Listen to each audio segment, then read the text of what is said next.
Hey everybody, this is T.S. Madison, and if you are trying to grow your business, brand, or product, why not advertise with me? Email me at booktsmadison@gmail.com so that you can get in on our comprehensive advertisement packages. Unique visits, unique subscribers, honey, a broad demographic. Advertise with me today. Quit talking and listen. Get over to my Patreon right now so that you can receive some exclusive content from the TS herself. Who you said? The TS.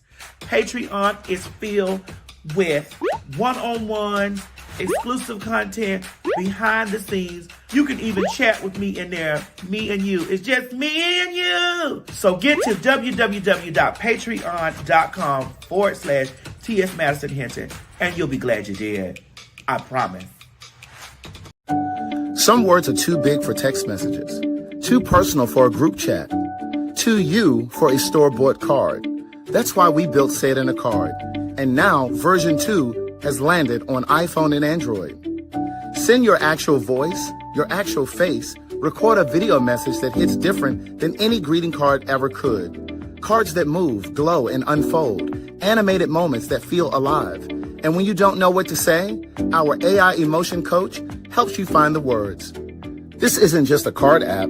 It's the most human way to say something that matters. Built for the moments emojis can't cover. Say It in a Card. Version 2 is here. Download it free today. Alexa.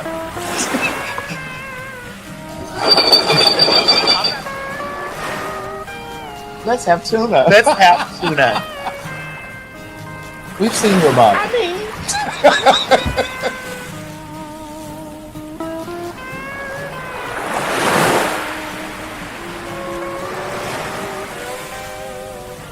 If you've never been to the DR, this is the time to go. Book your ticket and get your ass down to the beach, baby, because the Fags are going to be in Punta Cana. That's right, October 21st through the 25th. Pin mob! Pin mob! Pin mob! You hear me calling your name? God damn it, the TS is celebrating her birthday, honey, of the Big 4-9, October 21st to the 25th, down in the Dominican Republic. That's right, we are having a PhagTawlk birthday bash for the TS. Bitch, get your tickets right now at www.PhagTawlk.com. And always remember, don't meet us there, bitch. Meet us there at the Big 49 birthday bash for the TS in the Dominican Republic. See ya. You ain't gonna have no other choice but to see me because I'm in everything. There it is, you ain't right gonna have there. no other choice but to see me because I'm in everything and everywhere. Ooh. I'm in film, television, streaming, music, bitch, and pornography. Bye. The views and opinions expressed on this program is just that. Views and opinions. Don't take any of it serious. But I will warn you, viewer discretion is advised. Ladies and gentlemen, get ready for some Fag Talk. You met me as me. Yes.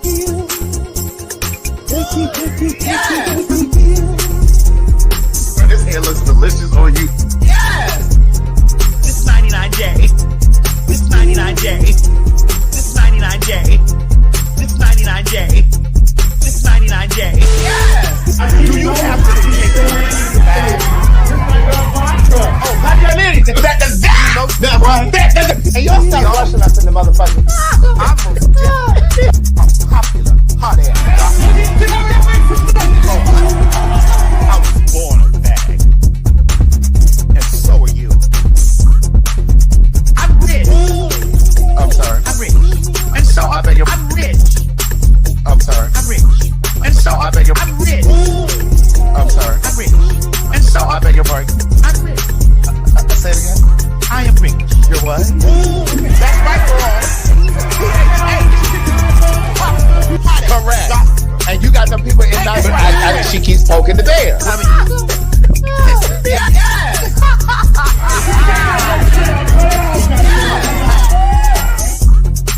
And that's not the other one. But that counts. Girl, what is this long burgundy or what? This is 99J. 99J. Yes! Thank you. You met me as me. Yes. for them, pure for all.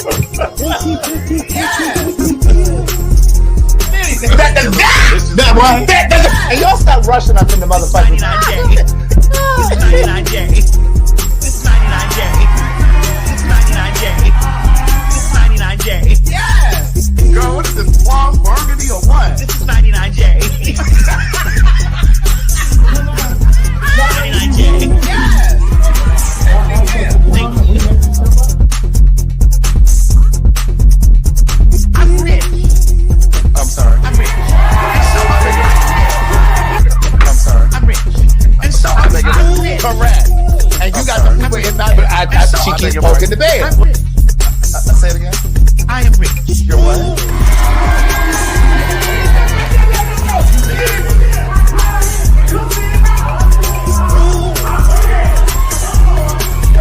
I bought it home. They were in their pocket. Oh, wait. Creation of a photo shoot, and they had her. Yes. Yes. Come on. Y'all better be real nasty. All the way back to Philadelphia. We just made up with the people over here in Philly. And stop worried about The faggots! right. Yeah. We ain't going nowhere! My God, today.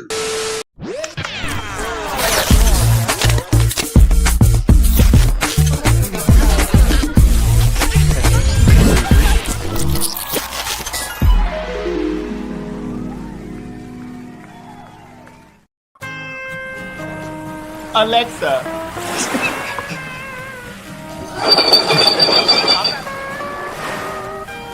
Let's have tuna. Let's have tuna.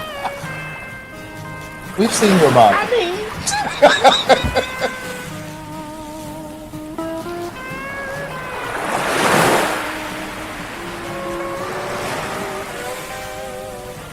If you've never been to the DR, this is the time to go.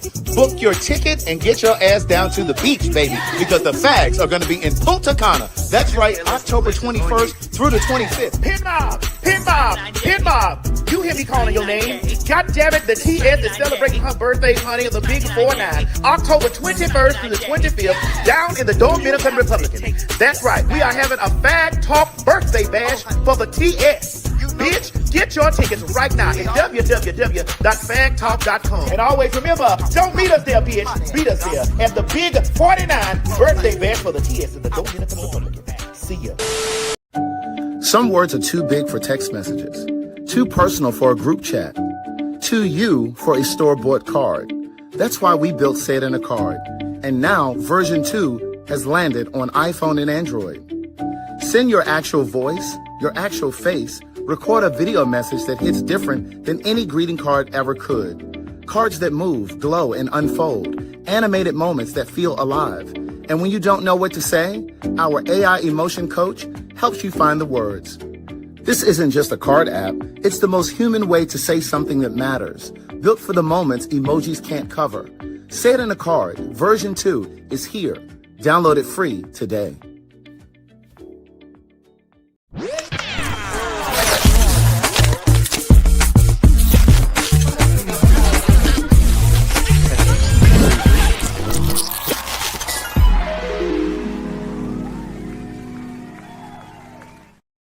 And don't you come in here telling these people that I made you fall off that motherfucking jet ski, bitch. I mean, girl, it's not in the system. Is it in the system? It's in the system. Well, can we play the tape? Oh, yes. Can we roll the motherfucking footage? Yes, we roll can. roll the footage.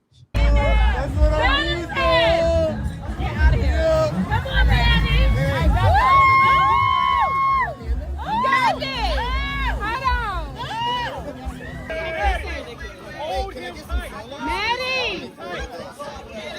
Maddie, your glasses. Maddie, take off your glasses. In the water, they're going to fall off. Her glasses are going to fall off in the water. Madison, take off your glasses. Hey. Size over. I don't want to see what. That's why I didn't post them. So does that start? Does the one that you about to send start right No, here? it don't start right No, there. it starts when you get on, and then it starts. No, All right, well, send that over. it don't start right there. Because Your Honor, the evidence. Wait a minute, will you got show. it from the computer from the I got it from the one you posted. No, I need you to get it from the one you don't got it because it's on your computer. No. Look at this one. Here it is, right here. No, because I need them to actually see. Because this one starts with that don't stop when we got on them. I need to be able to see the evidence too. It don't stop when it gets over. It don't stop from where that started at. It don't stop. It started us already driving on. Oh, you need it from. Oh. We needed it from the start, and you got it on. It's on your camera. Well, it's on YouTube. Well, match play. Let us see this one. No, we can't because it's just us zooming out. No, it ain't. Hit play. This why I didn't post the one from Legraphone because match play. It don't show the shit going over like it was. It don't. I didn't play that one from Legraphone. I know Legra sent you that. It didn't send it to me because we know. Hit play. Okay. That's what I need. Get out of here. Come on, Manny. Got it. Hold on.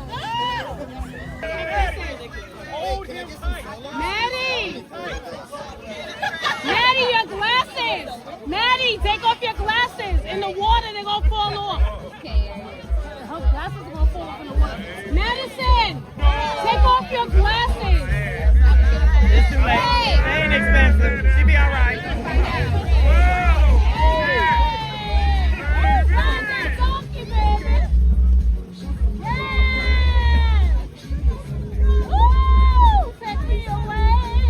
She probably ready to go back already. Madison probably ready to go back.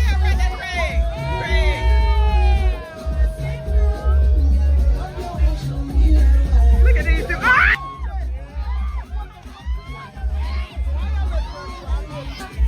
Lord have mercy. Hold on. You gonna put it in presents or you want to send it to Mo? I'm finna put it in present. They got to see how that bitch fell over. I just sent it. That bitch fell over. That's the same one? Yeah. There you go. It's about 5 minutes. No, ain't 5 minutes. I ain't putting that 5 minute one up there. Oh. I'm sending the one with the voiceover on there because that's the way that motherfucker fell over. That one Legra sent you, she screaming and hollering and missed all the shit. You got to see how you slowed that bitch down and then leaned over. No, I didn't lean over. That was all that ass. You had to slow the bitch down. I did not you lean leaned over. the bitch over, and I just really felt like you was trying to take me out there to kill me. It was leaning over. It was leaning over because of all of this. You need to understand all of what I have lost 70 pounds. But still enough to make us topple over. I may have gained back 10 over the holiday. I would say 12. 15. Girl, let me tell y'all something. So we out here, the Maddie Mom. I need y'all to see how this bitch jet skiing. I'm on the back of the thing with this woman Craig, and I can't believe how this lady just stopped the whistle, got scared of water, and just like, girl, stay on, and then just whoop, just flip me over like that. How dare you, Craig? I don't appreciate that. But you see how the locals knew the precious cargo. They cut the shit out, Mo. And I want to tell you something. You need to understand that now we got the full footage from the show. Yeah. So Mo actually got it from the camera from the full footage. First of all, you can see from the beginning there was a lot of trepidation on your part. I don't know what trepidation means, bitch. Like when you were trying to get onto the back of the thing, girl, you're not lifted up. You're not in the wheel. Like I'm not in the wheel. You're not in the wheel. When you first got on, it looked like the what's that thing? The jet ski was doing a wheelie. Because when you were climbing on the back. Girl, I can't help that you a little nigga. I can't help that. I'm a big nigga. I can't help that you a little nigga. I'm a big nigga. And get this empty ass bottle of soursop. Girl, my housekeeper. Oh, girl, that's her spirit because she watched. Sorry, Miss Iris. I know you watched the show. Right. My housekeeper. Mm-hmm. Mm-hmm. Let me add this to the jars of things. Yes, please. But they also have a new label, soursop. They have a brand new label. And the taste is still nasty, but it worked. That's right. And look, the people were talking about soursop in Antigua. They were like, Craig, oh my God, it works so good. I'm like, okay, enjoy the sun. Oh, we're not here to talk about soursop. Let's have a good time. I did not like the way you were treating your fans. Well, actually, they said they didn't like the way you were treating them. Well, I'm sorry. They actually said I was very friendly. I was too. Well, I was just a little bit inebriated. And high. Well, both. We were on vacation. Yes, we were. And so the time was to have a good time to vacate the premise. Right. We were on vacation. Right. I had a very good time. I'm dark. Listen, I'm dark brown. right. Dark skin. Light skin. Beige, fluorescent beige, bitch. We black. Bitch. Just in case that you didn't understand. Okay, when I tell you, I know I'm about 3 shades darker. Bitch, and I'm actually 4. Yeah, I got my son. We're actually 4. Mo slide over here so the girls can see what you gave. I just really want to let y'all know that Mo really stepped in as a boyfriend for me this week. This week I felt really good. I'm really gonna start taking care of Mo like a wife. Damn.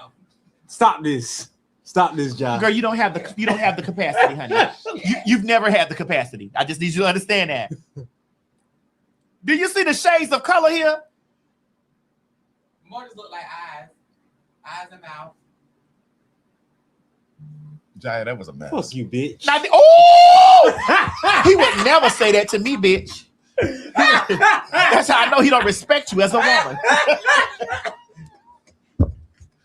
Oh gosh. I need you to understand something, right? That's gonna be the screen grab we do for the title of this video. Right. The vacation isn't over. Yes, God. But no, we had a really good time. I had a great time. I really like for you to understand that we had a magnificent time. Such a magnificent time that we are currently right now announcing that in 2 weeks the tickets will be on sale for Amsterdam, Paris, London. Because that's going to be our next trip. Our next PhagTawlk European, like a holiday road,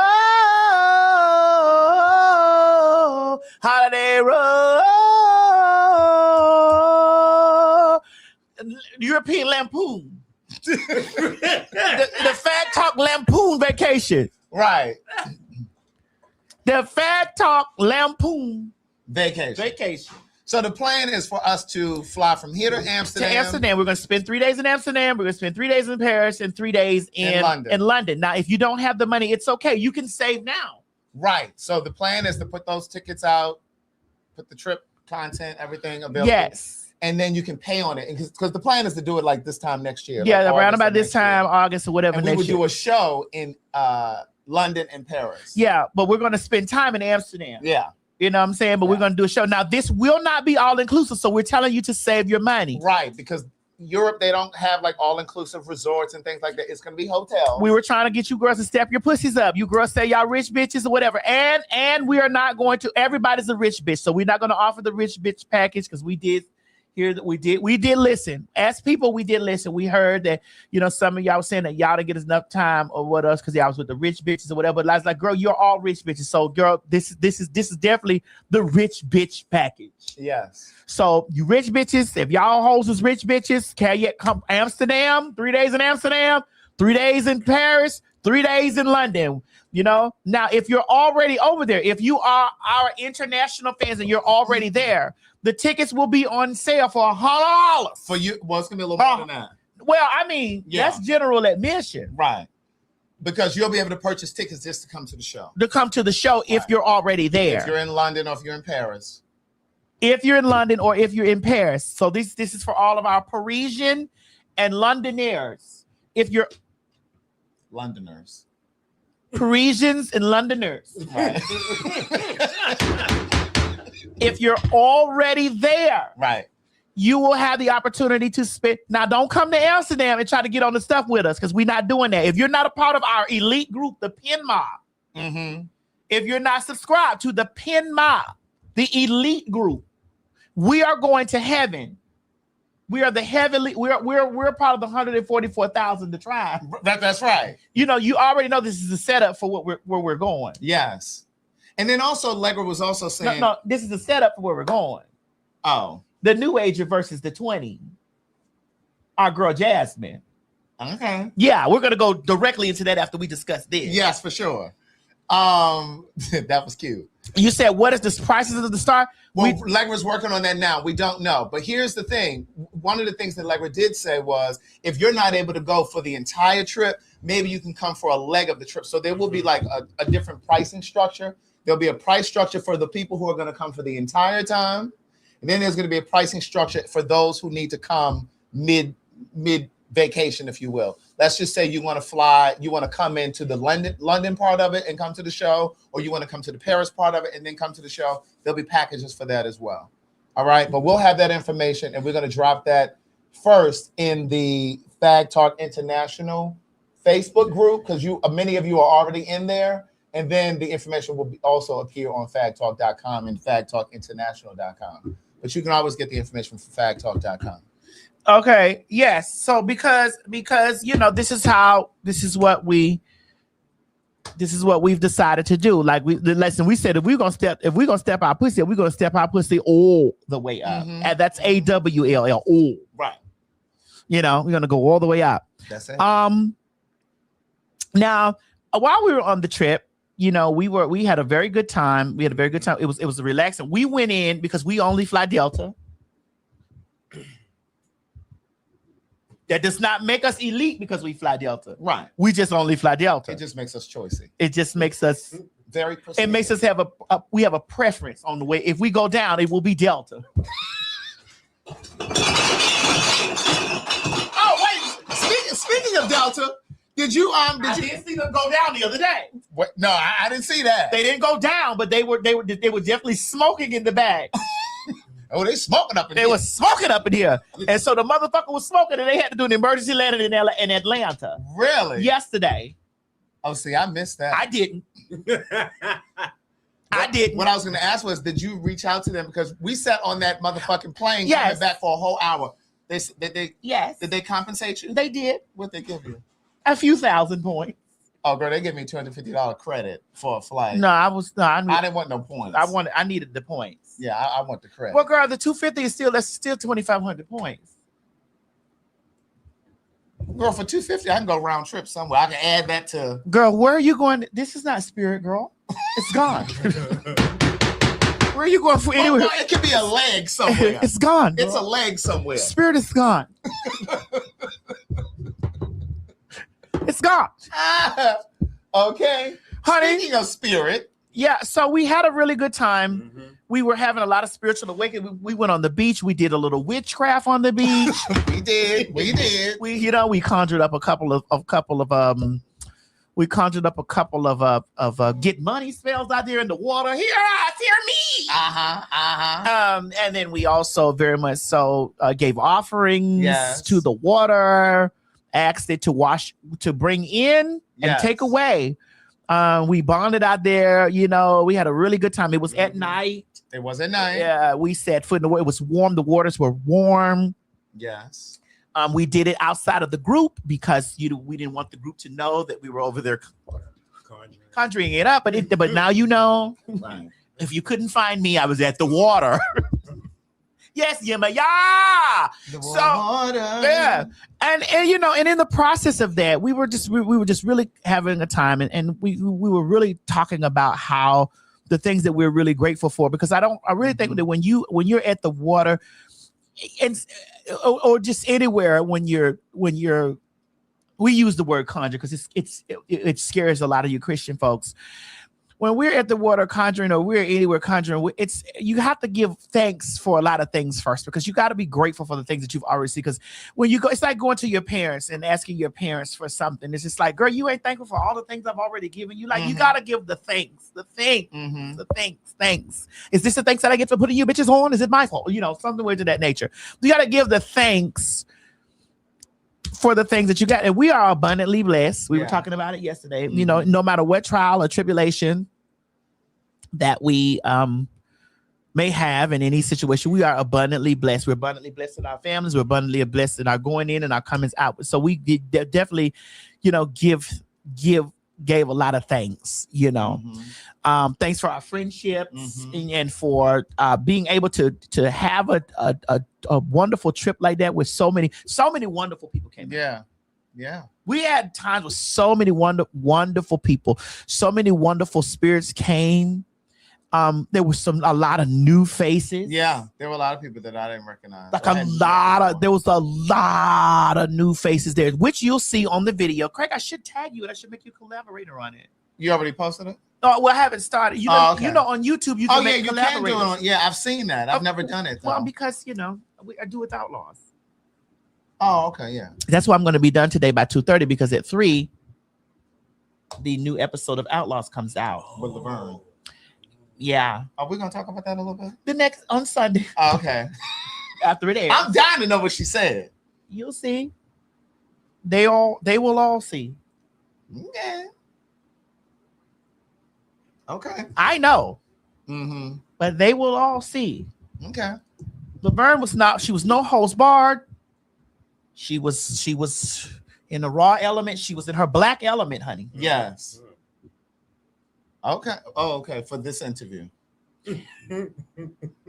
I don't understand what that means No, for this. You understood exactly what I was saying. I don't. She was black during that interview. She was in her black era, and I lived for that. I lived for it it was all. a moment. Bitch, I lived because an era usually speaks to she was space and time. No, Laverne was very much so like, bitch, listen, I'm not to be controlled. So is that her way of saying that if she wanted to date a MAGA cop, she could? That's her business. No, that's not. She didn't say any of that. That's not what she said. You have today at 3 p.m. Eastern Standard Time. You will be able to watch. So on your way So she said, "I won't be controlled." No, it was the fire in her to let me know, like, bitch, that's Laverne. Did she speak about the whole MAGA cop that she was dating? Yes. And she spoke to the way that the public received it, and she spoke to the way of how she felt about it. Mm-hmm. You know. Mm-hmm. That's all you're gonna give us? Yeah. At 3:00 today, you'll be able to watch. We'll be done by 2:30, so that the girls can get up, honey. After they watch this, they can get up and go over there and get them a piece of that on the YouTubes down there to the premiere for Outlaws. Yep. So if she's going on this interview talking about like she didn't have any regrets about it, she didn't say she didn't have any regrets. Were you there, Jaya? You remember what she said? How do you feel about it? Can we have 30 seconds more, please? I want to know how you felt. Yeah, about but we Jaya. need 30 seconds first.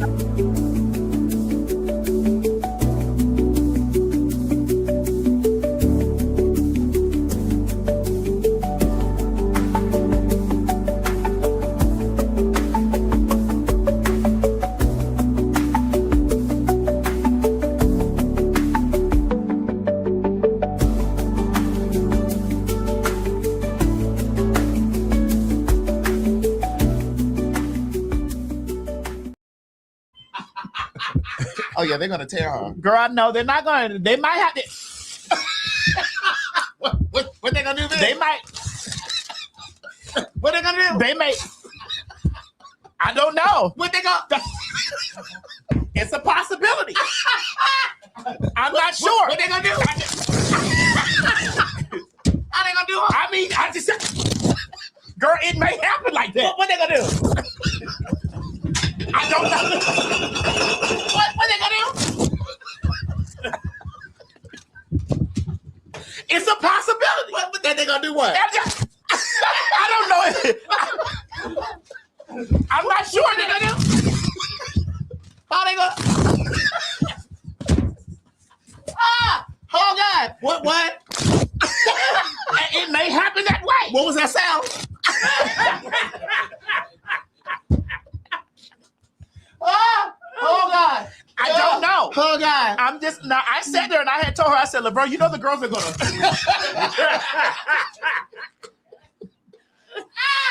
Oh God! I said, "LeBron, be prepared for it." And what she said? Fuck them hoes. Oh. I said, "Oh, now that I can give you that." Right. She said, "Fuck them hoes." She said, "Fuck those bitches." All right. She might be in a new era. And I lived for every second of it. Okay. I said, "Welcome in, Miss Cox." welcome in, Miss Scott." That's right. I lived for every moment of it because I love when my girls be motherfucking goddamn wrong. Okay. That's the only way you're supposed to be, Right. especially when you're unprepped. That's the only way we fuck. Wait.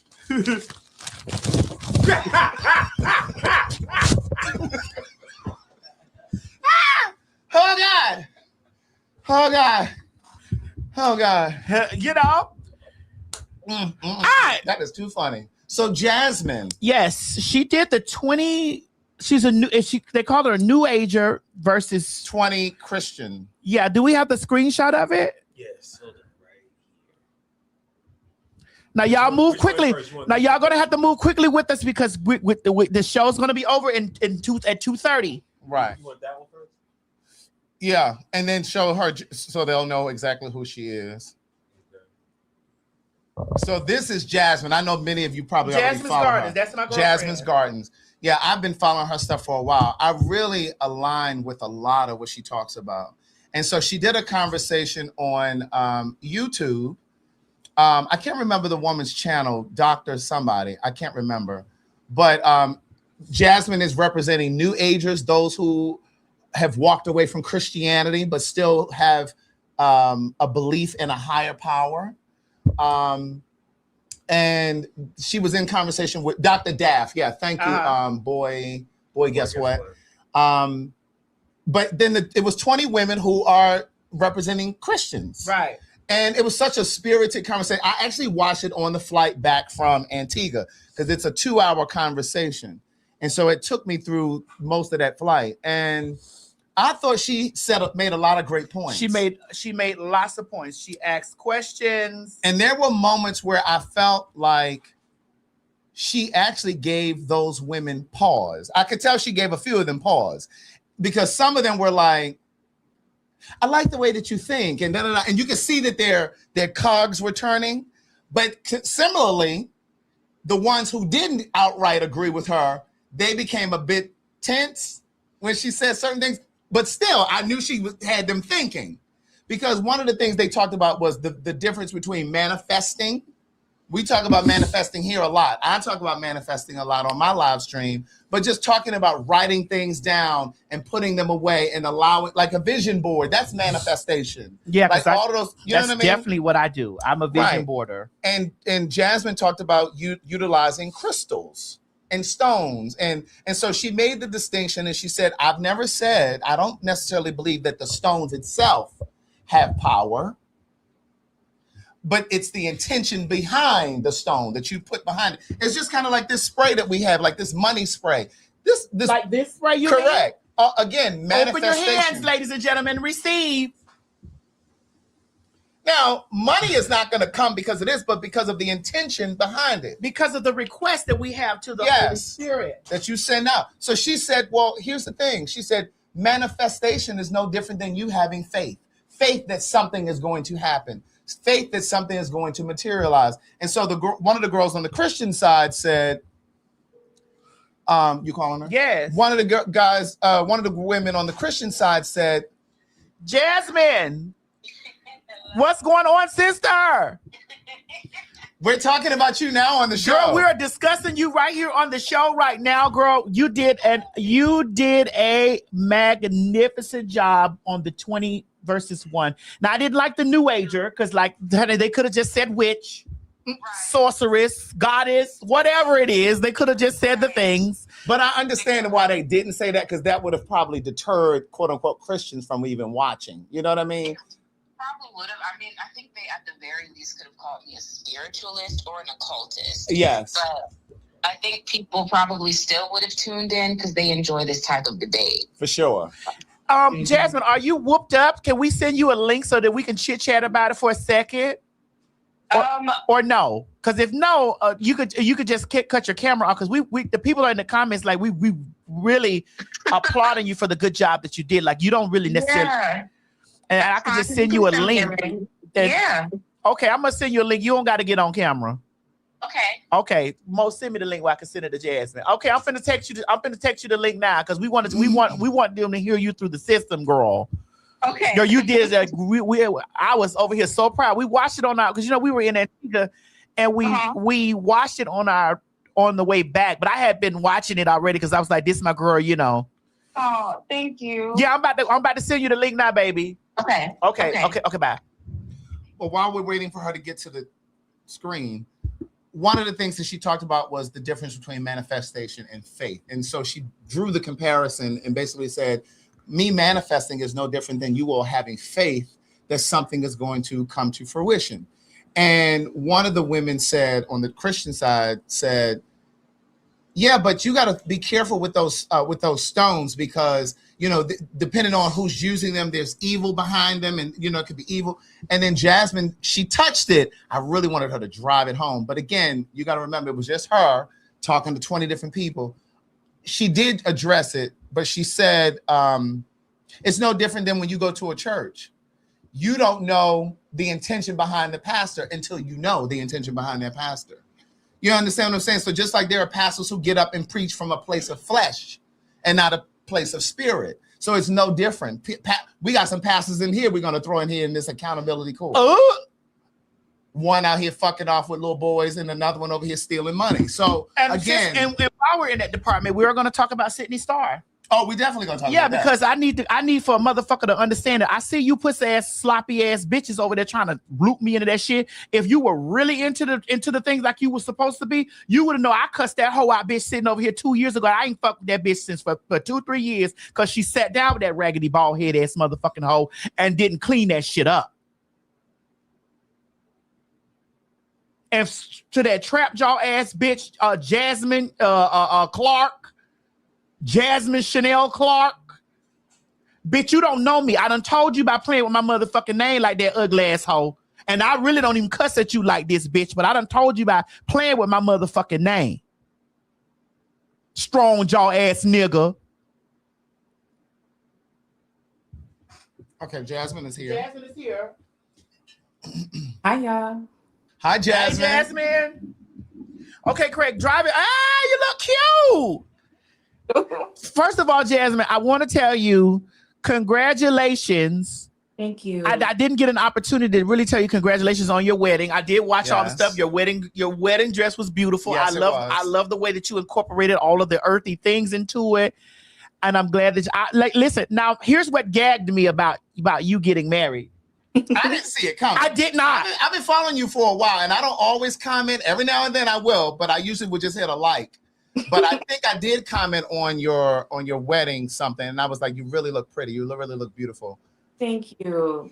I appreciate that. A lot of people said they didn't see it coming, so I think that's fine. Well, you saw it, honey. They said you had put it in the cauldron and cooked it up, but I was like, I don't want to believe that.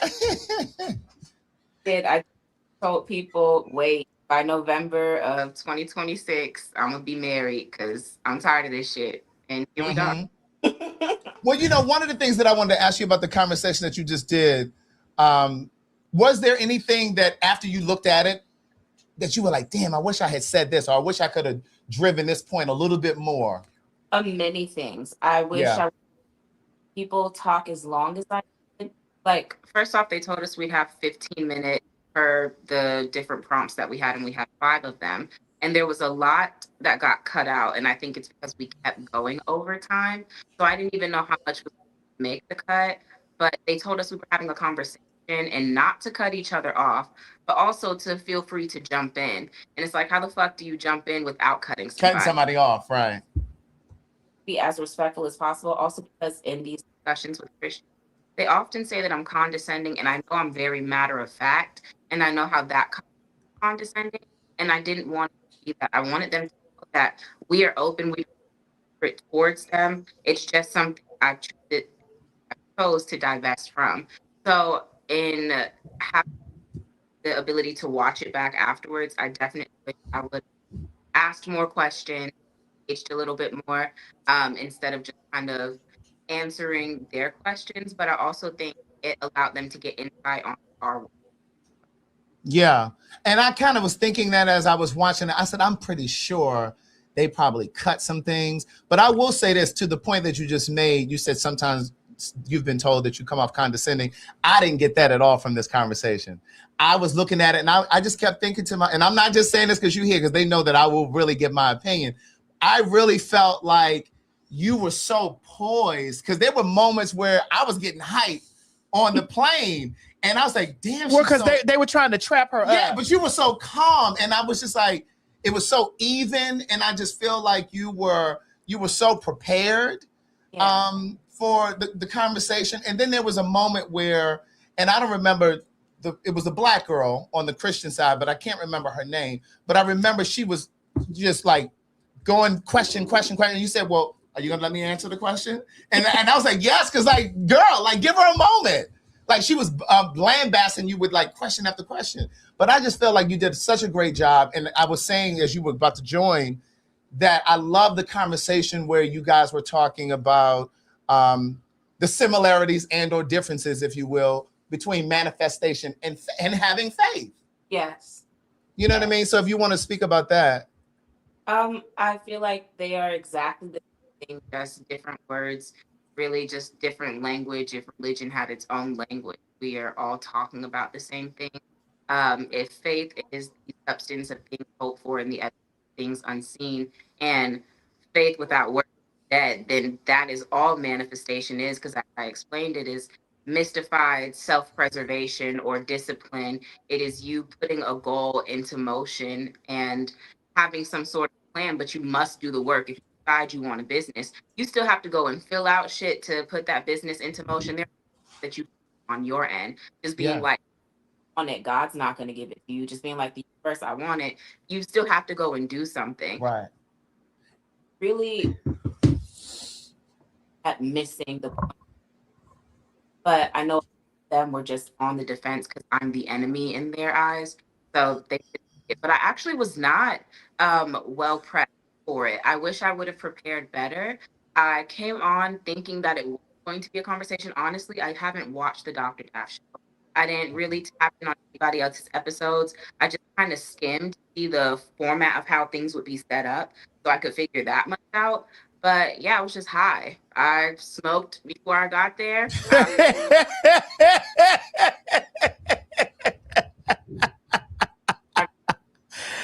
Girl, I saw the girl trying to get you together and was like, girl, can you manifest your way out of hell? And you was like, I'm not going to hell. Right. I don't know how we got there, but I've seen her follow up. She's still asking the same question. I'm actually getting ready to go try to facilitate a conversation between her and the others online on TikTok to see if we can talk about some more things. But I don't know if that was supposed to be her way of trying to make me feel bad. I think when Christians are working on bringing in souls into the kingdom of Christ, they should approach with fear. If your God is love, the first thing you do shouldn't be trying to scare me. You're going to hell. Bitch, Yeah. I'm not worried about hell. So, and you said something along those lines in the conversation. You said you all have tried to basically chastise me or guilt me, and you said I haven't done that to any of you, and because I definitely noticed that in the conversation. But the other thing that you said that kind of stood out for me too was when I think it was during the conversation about manifesting and having faith, and you said, well, you all have faith that you're going to meet God or have a judgment day, but you have to wait until you die and get to the other side to know that that's actually going to happen. And they're like, well, no. And you said, no, you don't know this for sure. You won't know for sure until we all get to the other side. So I just thought it was a great conversation. I could definitely tell that you had some of their mind, the cogs were definitely turning in some of their minds, and some of them were very receptive. Like I remember, I don't remember her name either, but this was a white girl. She had her hair slicked back in a ponytail, and she says, I like the way you think. And then she basically told you she had a lot of church hurt from when she grew up. So I think she was thinking, and then the girl that you chose for the very end to talk to her one-on-one, I think she was thinking. And I think the other ones who were kind of difficult, if you will, were thinking too. And I think that's the way that I think that's the way they showed that they were thinking, but they were trying to resist. And I think they kind of became a little tense because you had them thinking. On camera for sure, off camera, things are all very different. So 19 out of the 20 wanted photos, wanted to have me on their podcast, wanted to tell me how interesting and intriguing I was after. So I think I had a great portion of them. But while they felt like their goal was to end, and so they were only focused on being on the end. I do think a lot of them were a lot more. Yeah, Jasmine, we're not going to keep you long because I heard you say that you're getting ready to get on TikTok to do a conversation about it. I have a question. When did you have the awakening, being that you were a preacher's daughter? I know you said it was like 8 or 9 years ago, but yeah. So really quickly, when Nipsey Hussle was killed outside of his door, I remember the day when it happened. That was March. I found out about it on day, so I thought it was a hoax. April 2nd, I was like, oh, this is real. And I had this obsession as a Christian with looking up celebrities because I was always worried about their soul. Are they going to hell? Are they going to heaven? So in looking him up, I found a video of his mother pouring libations on YouTube. And right underneath that video, there was a video by a man named Brother Keston, and it was called How Christianity Strips You of Your Spirituality. I watched that video and he was basically like, your enslaver would never free you. So why are you so tied to this religion? It was just a deconstructed video. And I'm sure if I watched it now, I'd have some like points that I disagree with, but it was the eye-opener. So I initially left the church to get away from the church hurt so I could focus on my relationship with God, because I was like, maybe I don't need to pull back. Maybe I need to incorporate my ancestors, so on and so forth. But the more I kept seeking out what I felt was spiritually aligned, the more I saw more of myself, more of my people, and less of this God that I had been given. So yeah. Yeah. How did your dad, the pastor, take it? Not right. Well. Probably had maybe 4 or 5 different conversations, each one a little bit different. Sometimes him being more receptive. On my wedding day, he told me he was proud of me and to keep doing what I'm doing. But I don't know to what extent that actually applies to or what that meant in totality coming from him. But yeah, he did not take it well. He was very disappointed. But yeah. Yeah. Yeah. Well, I want to applaud you for because that's a very difficult thing to do. It was. To be a part of something or raised in something for so long, and then to just say, girl, just have a full awakening in front of everybody, and then they're like, what are you like? And to go totally against what you've been raised, like, oh, you're a witch. You're saying you're an occultist, you're going to hell. And you're like, you just have so many questions, like, and when you're up under the dogma of it, because it's the dogma for me. Yeah. I don't have anything against God. It's the church that's my issue, and it's the people that are who call themselves representatives of God. You made a valid point in your conversation. You said we are now in the worst shithole in this country, and these people are using God's name to do it. Is he? If I was God, I would never. Motion detected at side garage. Be in my name doing outrageous shit, but yeah. Yeah. Well, Jasmine, thank you very much for being here. If you want to give them your social, you can, because I see a few people asking what's your social. Jasmine Garden 23, 3.8 million followers counting. I'm not verified on TikTok yet, but accounts or those bots trick you. I'm verified everywhere else. The Jasmine's Garden on Instagram, Threads. Thank you for having me. Of course. Thank you for being here. Listen, I love you, sister. I'm going to text you, and just chop it up, because I had your old number, but I'm going to text you now and just chop it up, because I know you and Trent was talking about Halloween, and we gotta see how we're going to do that. Yeah. Okay? All right, my love. I love you. I'll hit you today. Thank you so much, and you did a great job, and we are so proud of you. Oh, thank y'all so much. Thank you, Mama. All right, bye. That's my girl. But one of the other things that, and I think I said it to you because Madison and I talked about the interview a little bit yesterday. One of the girls, it was a white girl on the episode, she had a tattoo scrawled right here. And I'm like, well, you representing the Christians. Now, according to the Bible, you're not supposed to tattoo the temple. You ain't supposed to have You ain't supposed to have that. So, shit, you ain't supposed to have that. You girls ran motherfucking Red Lobster out of business about that endless seafood. Right. That endless shrimp, that endless crab. You Christians ran Red Lobster out of business. What? Bitch, because every Sunday, you motherfucking hole were down there having crab dip. After church. Okay. Y'all down there to the barbecue pit. You can't stick your pig ain't safe around you fucking Christians. A pig ain't safe at the barbecue around you fucking saved folks. Right. So it's just like, how do you decide what things you're gonna abide by in the Bible? Well, because the God came to do this and all this other shit that they fucking start be talking about, and then we like, well, he's strict on this and then not on this, and you bitches love calling me misogynistic and then using scripture. Have you read your Bible? You bitches that's like to call me misogynistic. and say, I hate women. Have you really read your Bible? That's the question I want to know for all you motherfucking tired, foot dragging ass bitches that love to call me misogynistic and use scripture. Have you really read your Bible? Because your Bible ain't got shit to do with no woman at all.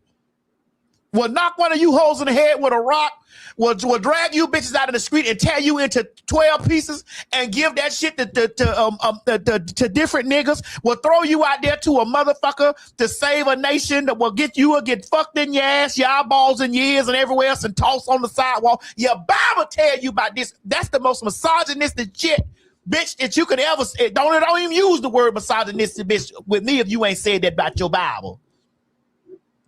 Hello? You hoes ain't even supposed to be in the pulpit. You ain't even supposed to have on no pants. You ain't even bitch don't even you ain't even supposed to speak. That's what the Bible says. But you know, my thing is, and again, we were talking about it a little bit yesterday, and I was saying to Madison, and I'm sure many of you know this, have heard this.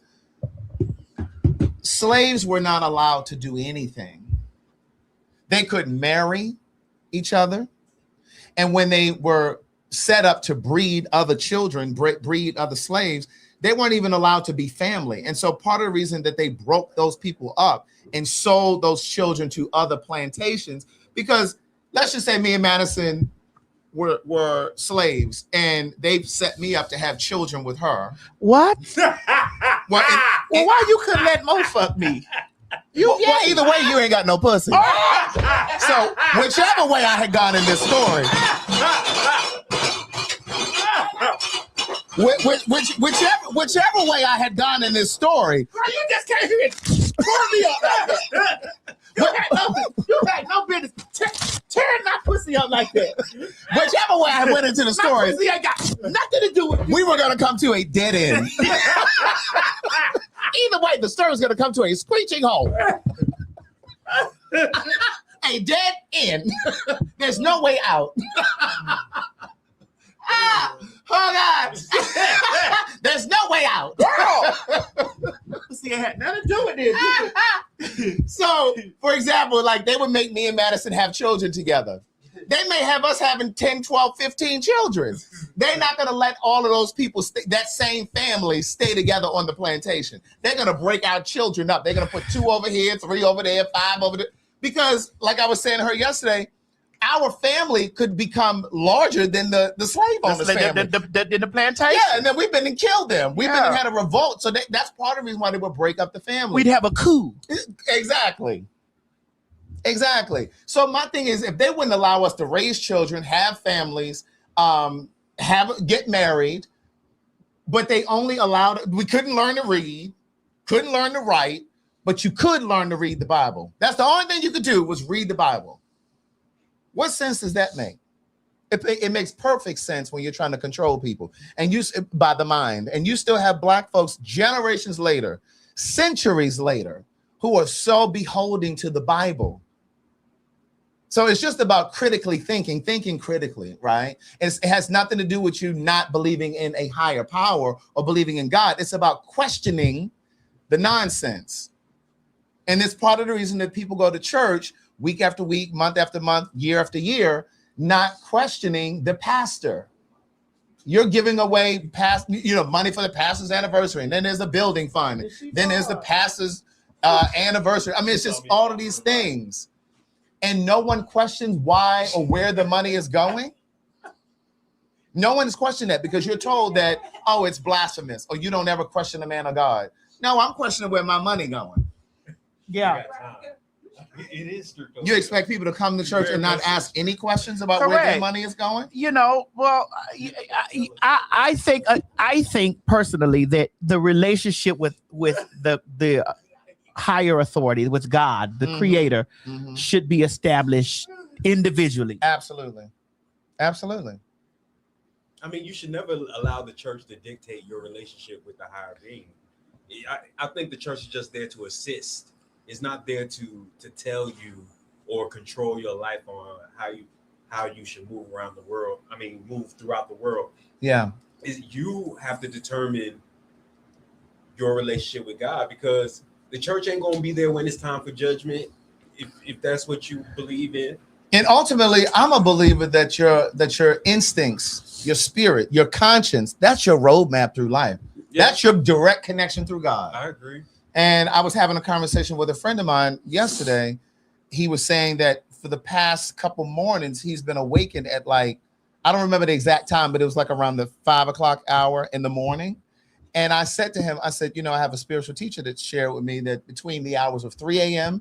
and 5 a.m., those are God's hours. Those are the time, like if you're awakened during those times, what I've learned to do and what I've always done once I learned this, I started asking, what is it that you would have me know? What are the next best steps? Why am I basically asking, why are you waking me up this time of morning? But the simple answer is because those are God's hours, and that's the time where our inhibitions are down. Like we're not, you know what I mean? Because we're sleeping. We're pulled out of our sleep, and that's when he has our attention. That's when because you're not trying to get to work, you're not driving, you're not on the train. Like those are the times that he's able to pull us awake. And that's when you're supposed to use that time to ask, what is it that you would have me know? It told me to leave relationships before. It said, ladies, God is trying to tell you something. Sing God's trying to tell you something. Sing God is trying to tell you something. Yeah! Yeah! Speak, Lord. If I were you, I'd say yes. Speak, Lord. Speak, Lord. Speak to me. Speak to me. Speak, Lord. Oh, speak, Lord. Speak, Lord. Speak to me. I hear you, Lord. Oh, I was so blind.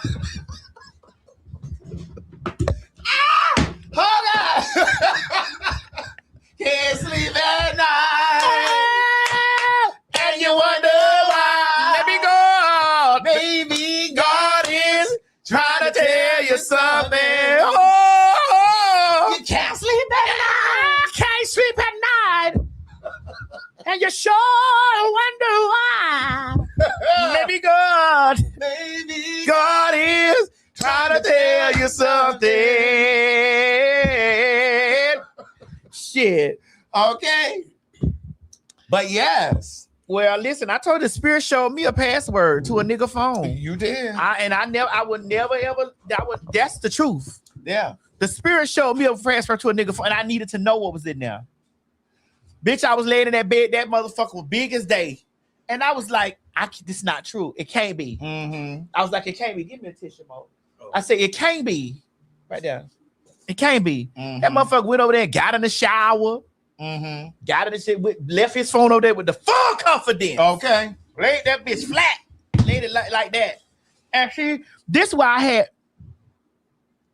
Go ahead, because you out there in the street now. I had learned how to be a nigga from a nigga. Mm-hmm. Mm-hmm. Mind you, I would look and be like, damn, ain't nobody texting him. Right. Because he had went to take all the, use it, because on the iPhone, you can cut where your messages show up. I was like, damn, don't nobody text him. And he a good nigga. Mm-hmm. Ain't nobody texting him. Ain't nobody, Mm-hmm. But the spirit was like, no, you need to go in now. And I was asleep one day, and the motherfucking thing said it was big in the sky. I was laying in my bed and looked up, and the motherfucking password to that nigga phone was in the sky. And I don't give a fuck who don't believe me or whatever, because that motherfucker let that phone land right there and got in the shower. Like it was just nothing. And I was like,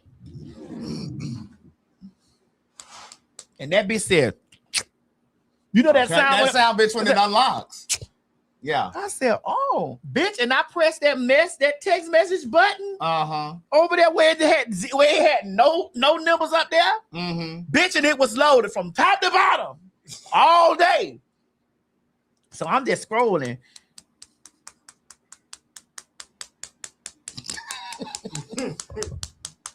Reading and scroll. What were you doing? God, that nail is moving. sound like she whipping it. It was just conversation. Right. It was just conversation right before they got in the shower.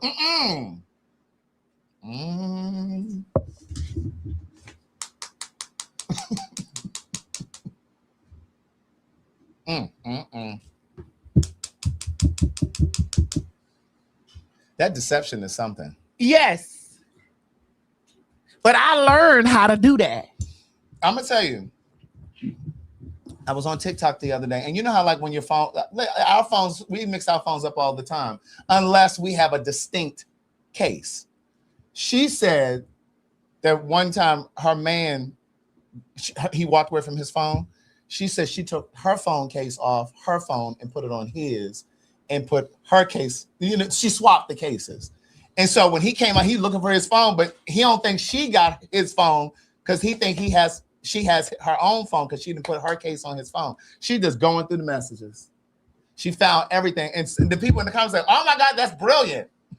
Let me think to do that. I would have never thought to do that. But I just feel like, and I've done it before, but I will never do that again. I will.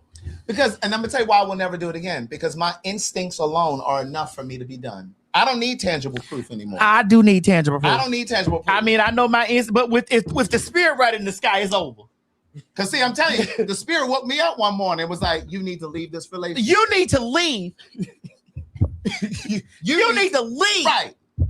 But the spirit has told me personal stuff, but also business stuff too. Like ideas have come to me, you know, things like when you have your mind set on some sort of a vision or dream for yourself, those are God's hours as well. Those things will come to you in God's hours as well. It's not just about somebody getting over on you or stealing or whatever, but yes. Treated you kind. Sweet destiny. Oh, you had a vision of love, bitch. Carry me through desperation. Now, that's the only time I thought Whitney was shook. It's no shade. I was shook too. It's no shade. Okay.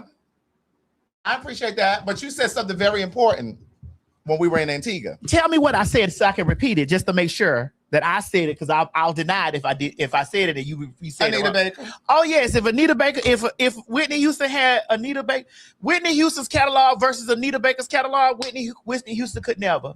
Yeah, she could never. Anita it's Baker. No shade. Whitney could never.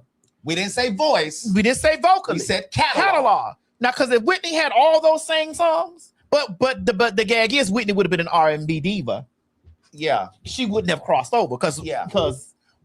Well, I mean, but the thing is, she wouldn't have crossed over, girl. But you got to think about it too, though. Whitney would have put a different spin on those Anita songs, but she wouldn't have crossed over.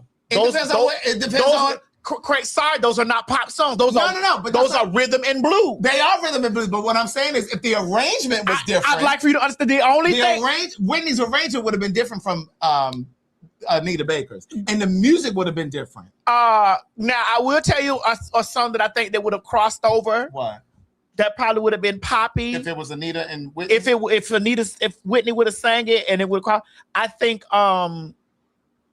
I want to know what good love feels like. I think that Whitney would have did a more poppy spin on that. I think that she'd have did a more poppy spin on. I'm thinking fairy tales. Yeah, because it's a lot of verbiage in there. Correct, and it's a lot of verbiage in fairy tales, and whatever it takes to make you happy, baby. Yeah, you know, that could have been a pop. It could have been like if the tempo was changed, and that's what I'm saying. Whitney's arrangements would have been completely different from, but it would have been about the verbiage. It would have been about the language, the lyric. Because Anita don't play with that pen. No, Anita Baker does, and neither does Mariah. I'm gonna give Mariah now. Oh, for sure. Mariah's is not to be tampered with. Period. Now y'all know I give Mariah a hard time because she's a lighter shade. That's possibly why I'm gonna go ahead on and say it. Now, see, for me, it's because I don't think colorist. Mm-hmm. No, I'm not a colorist. It's just it's a white woman singing for me. For me. It's a white woman singing. That's just what it is for me. I'm just not going there because it's a white woman. And see, for me, it's just that her voice. Her voice is just a little there you hollow. Go. And it's airy. That's what I'm saying. It's there's no feeling in it. It's a little hollow. It's a white woman. Oh yeah, no one in the world. If she had done that, Whitney had done that. No I look back on all those good times we once shared, and I must have been blind just to think I would find someone new, one who loved me better than you. Well, this may come as a surprise. Loneliness. I didn't think you really know that lyric. Had opened my eyes. We need 30 seconds more, please. Give us 30 seconds. 30 seconds. Still I can get.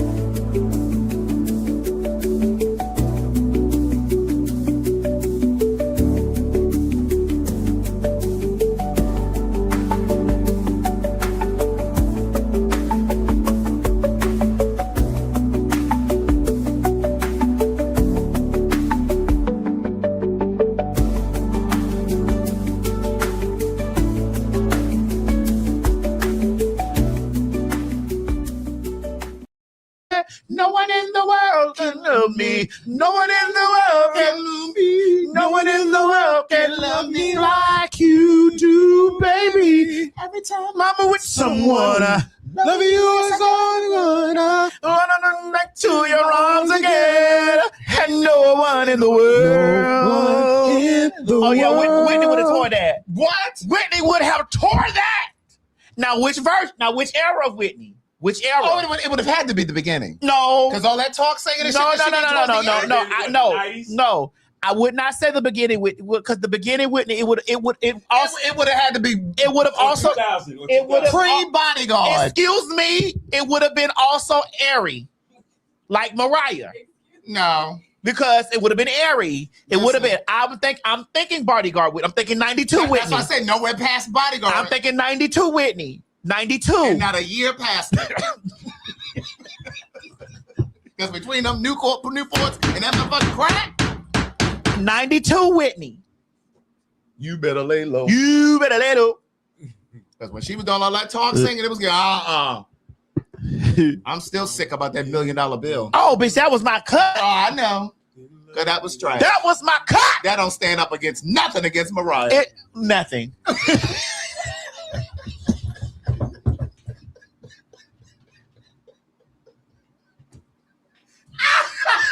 Don't do that. Mariah got her. No. We talking about $1 million bill. $1 million bill. $1 million bill can't hold the camera. It can't stand nowhere near Mariah cut. Nothing. Not even none of her demos. Okay, that's true. It can. She's there. It's not going. She's there. She definitely because she's standing there looking, and I'm like, girl, what do you see, girl?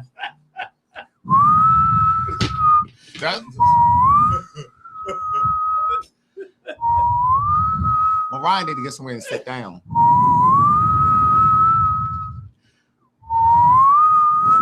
Really? Since we're whistling in the dark, let's move right on to Sydney Starr. Again, just because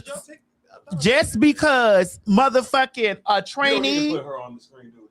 Just because a trainee has done something, just because a trainee has done something does not mean that all trainees, bitch, it's a whole heap of shit that I don't motherfucking speak on, bitch. I didn't speak on this last Boosie conversation. I didn't speak on that. It's a lot of shit that I didn't speak on. I didn't speak on that bullshit because, bitch, I was on vacation and I seen you weird ass bitches out there talking about my response was weird. You know what was weird was you motherfucking hoes trying to put me and this bitch in the same fucking situation. That's what's the weird shit. Again, I like my niggas 30 and over. Over 30. Bitch. And it was nothing weird about me saying that, bitch, because what you were trying to do was act like that I'm into young boys, bitch. I seen all that shit. I'm on vacation, can't even chill. Right. I got the tea in real time. Right. I woke up, I'm talking about some other shit, and next thing I know, they was like, oh, well, Sydney been implicated. And so I'm like, what? What kind of, and I said, well, I don't know. Like, you bitches write all kind of crazy shit in my motherfucking comment section when I'm fucking live. And so My response was what? I don't know. Like I don't know nobody's business. I know my own business. Right. I'm on vacation. But I think it's important to say also, because I saw a lot of queer people, and I'm saying queer because some of them may be gay, some of them may be trans, saying that this sets us back as a community. No, it doesn't. It sets her back. It sets her back. Yeah. Because when white people go out here and do this crazy shit, do you think white people... Listen, they voted this nigga into the White House. I walk through the day, through my life every single day looking at white people like, you should be ashamed of yourself. And there are plenty of white people walking around who don't feel a thing, knowing that this man has driven this country into a hole. COVID wasn't enough. Now we can't eat fucking lettuce and shit. It's the lettuce. It's the lettuce, Greg. The lettuce. It's the lettuce. And we need to implement Taco Bell because it's the Mexicans down there. That's why we were trying to deport them all. And we had ICE standing at the border to get rid of them and the lettuce. And if they don't give a fuck about what some of these white people think, you should not embrace that or claim that. Like that is not a reflection on all trans people. It does it's not. Certainly not a reflection on all queer people. Talking about I ain't got nothing to say because I'm in on it. In on what? Right. And it's just like when black people commit certain crimes, there are black people who feel like, oh my God, it's a reflection on. Child, let me explain something to you. Even if the black people never made the news, white people still gonna think what they think about black people. Correct. So it doesn't matter. So I'm not concerned with their perspective and what they think about us, and you all shouldn't either. Now here's my real thoughts. Since we're here, since you want to know my motherfucking real thoughts. First of all, bitch, she's a dick hungry ass tranny. And usually what happens with dick hungry trannies is they play around and get themselves endangered and shit like that. Now, if the allegations are exactly what they say they are, the girl should be hung upside down by her toenails and dipped in kerosene. It's a 13-year-old boy. How the fuck do you not see a 13-year-old boy? Now, this is if the things are. If it's true. Right. Right. This is a 13-year-old boy. We know the difference between 13-year-old boy bodies versus I don't give a fuck how much cow grass-fed shit that they feeding these motherfucking kids. Now, the dicks may be something different. Right, but the conversation is not. The bodies, you know a 13-year-old body when you see a fucking 13-year-old or 14-year-old body. Boys hit me up all the time bitch, I am an old sex symbol. Old. Regardless of how you bitches try to read me about how I'm built and shaped, bitch, I'm still a nigga's fantasy to this day. Right. To this day. The light's still on in this motherfucker because I'm a nigga fantasy, bitch. And so what you got to understand is when you get to a space in your mind, develop in your mind as a person who is always highly sought after. And she is Sydney Starr. The bitch been highly sought after for the longest. Cause nobody didn't know what the fuck she was. Bitch, when she first hit the scene with that chingy shit, bitch, we all thought that she was a whole line on this nigga. Trying to, but then when we really understood that she was a transsexual, then it was like, oh shit. Niggas that like trannies around the world was seeking after this bitch because of how realistic the bitch looked. Mm-hmm. And so therefore, in this conversation, you should be used to niggas hitting you.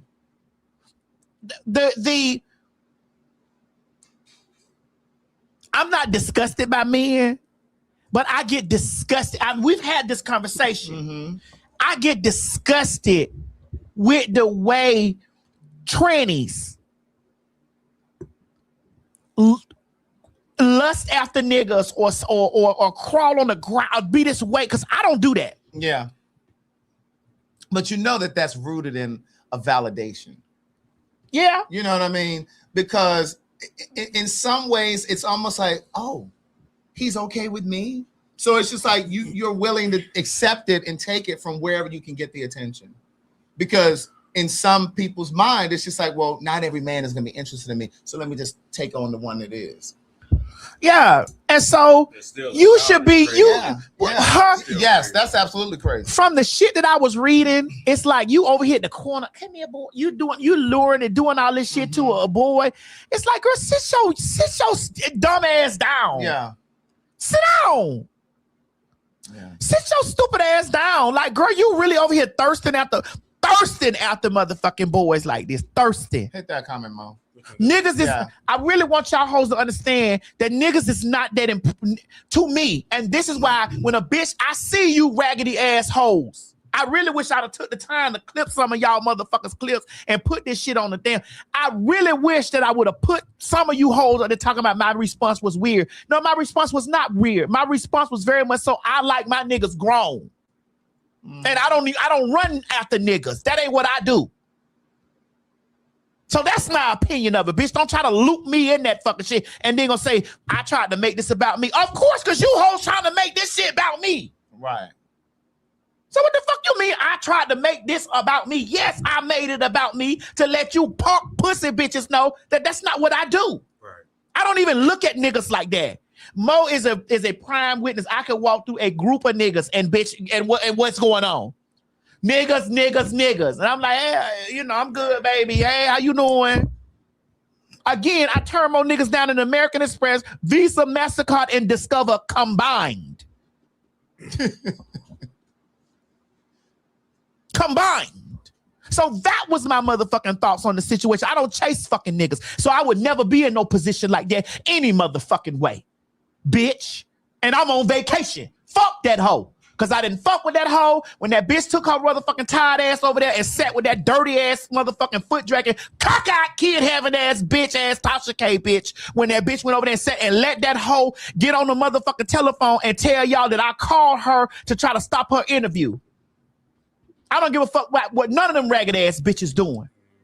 And Chanel, Jasmine, Clark, or whatever the fuck your retarded eye looking ass bitch, you goofy eye ass, trap jaw having ass motherfucking hoe. This is your last warning about fucking with me, bitch. This is it. Talking about where are the girls? The girls is on vacation, bitch. Get you some motherfucking vacation time, bitches. Get off my nuts. Ugly ass motherfucking hoe. Ugly ass bitch. Get off my nuts. I don't fuck with that bitch, and I was never gonna run to no trying to defend no pussy ass motherfucking hoe. Cause what I let you hoes know is, bitch, the bitch that you want to get caught and grab is not. Just like that shit when that shit was going on with Dominique. Why TS? Cause TS knew that she was gonna be out in 21 days, bitch. And you hoes were trying to link me and wrap me up in that shit then. Fuck you, bitch. I don't have to steal, bitch. My pussy good. My pussy good, bitch. I can throw that bitch up on the motherfucking goddamn paper napkin and say, bitch, it's popping, bitch. And if you think a motherfucker that didn't want it then want it now, bitch. But I think it's weird that they feel like you have to address or speak on any Well, they issue. say because I address everything else, or because I said, and them hoes is still mad because I said black women need to take accountability for the role that they play in the DL culture. Oh, where's that video with that girl you just sent me? The role. Bitch, the role means you involved, I'm involved, Jaya involved, Mo involved, the role. That means we all got a role to play. You bitches is still mad about that. You're still upset about that, and I still stand on that, bitch. Everybody that's a part of the bitch, the same thing I said to Boosie raggedy ass. You sit over here, you always talking about fag this and fag that, bitch, and you don't even see how much you contribute to the fag, to the D. Shut the fuck up! You don't even figure out how you contribute to the motherfucking DL culture your own fucking self. You got niggas out here trying to be real niggas, bitch, in prison. Now they fucking one another, bitch. Follow your stupid ass. You bitches always got some shit. You hoes be sitting here with your legs crossed, your nuts crossed, your pussy lips tied up, wanting God to punish me. Bitch, guess what? I am anointed by thee. They, them, they, she, bitch. I'm anointed, bitch. You ain't gonna see shit happen to me except blessings on top of blessings on top of blessings, because I don't fuck with nobody, bitch. And bitch, when I feel like that I motherfucking and being tried, I go to my ancestors and say, protect me from them. So, bitch, if you think a spell is being cast on you, bitch, you shouldn't be the enemy. Suck my dick. And fuck Sydney Star. That's all I got to say about it. Right. But no, but just to elaborate on your point about the role that we all play. And we're going to play this video, but remember, it's just like anytime somebody, the role that women play, it's when you jump in the comments talking about somebody is zesty. Oh, that's a roll. That's a roll. That's a roll, niece. Niece, that's a roll. Or you talk about he got on bedazzled jeans. That's a roll, niece. You in the comments. Oh, he dancing all on social media. Oh, that's too Nelly for me. So what you want him to be, a caveman? You don't want him to have any type of emotional intelligence? You want him to have shitty draws. You want him to sit on your motherfucking sofa and leave a doo-doo rain because he think it's gay to wipe in his ass. Right. You want him to not have no emotional connection to your stupid, dumb bitch, bald head ass bitch. But then you want him to know what to do and how to feel when you're crying and you need support, emotional support. He don't know how to show up for that. Because that's too gay. That's too gay. That's your role that you play, dumb hoe. Let me pee. Go ahead, Mo. Play the shit. Okay, y'all, so let's play a game. Let's name unwritten things that make men gay. So, like, for me, I feel like it's a little bit sassy for you to doze off while your homeboy driving. You got too damn comfortable. You trusted your homeboy a little too much, and you doze off. What if he accidentally suck it in? You know, like, for me, that's for me. I'll start. Fuck it, I'll give y'all another one. I don't think men should eat hot wings. Like, hot wings is too wet for men to eat. Like, you sucking on it, you do. I think men should not eat hot wings. Any kind of sauce wings for that matter. You need to get your sauce on the side. Get your shit dry. It's gay. I'm sorry. What is an unwritten rule for y'all? Maybe I'm doing too much. Bitch, you sound stupid as fuck. And that's exactly why y'all hoes can't keep a nigga now. And y'all wonder why they got so many DL niggas and niggas don't want to come out the closet now. Because dumb P-brain hoes like this. And anybody that think like this P-brain asshole is automatically ran through. Because that mean any little thing a nigga do, you gonna feel like he gay and kick him to the left and let the next nigga come get a taste of that pussy. Stupid hoe. Soon as a nigga in touch with a little bit of his feminine side, now all of a sudden he a sissy. But the real sissies be the killers and the drug dealers and the niggas that y'all swear to God that so motherfucking hard that don't give you no inch of gay. Be the real gay ones. Trust me. I'm a gay nigga, I know. And so, Mo, did you eat hot wings wet? Yeah. So you might be a little sassy. Well, Mo is a little sassy. And you're a little masculine. Actually, you're very masculine. Oh. She ain't, you know, you a motherfucking lie. You know she ain't on estrogen. I know she ain't. She ain't on that's moms. That's why her back big like that. But you know what the thing that's so crazy to me is, and I see some of the comments where people are saying, oh, but that's just rage baiting or she's just creating commentary. But it's true. People do that. But you're putting that information, into the world. I take it back. But you're putting that into the world. So even if you don't really believe that, like you're putting that commentary out there. Something just went out this light. Which one? Oh, crap. Oh, it popped out. And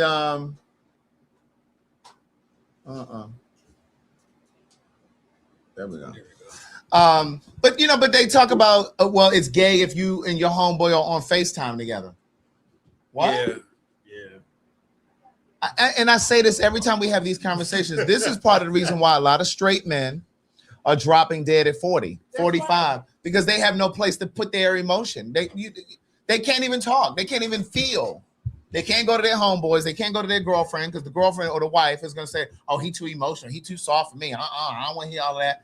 Like, where does this shit come from? Like, that shit is weird. Then that is a role. That is a role. Then they be over there talking to the trainees like, damn. Right. I'm so free over here. Because I get y'all saying that it's satire and she was joking, but people actually do believe that. What? You know how many times I've heard people say, oh, yeah, you eat a hot dog.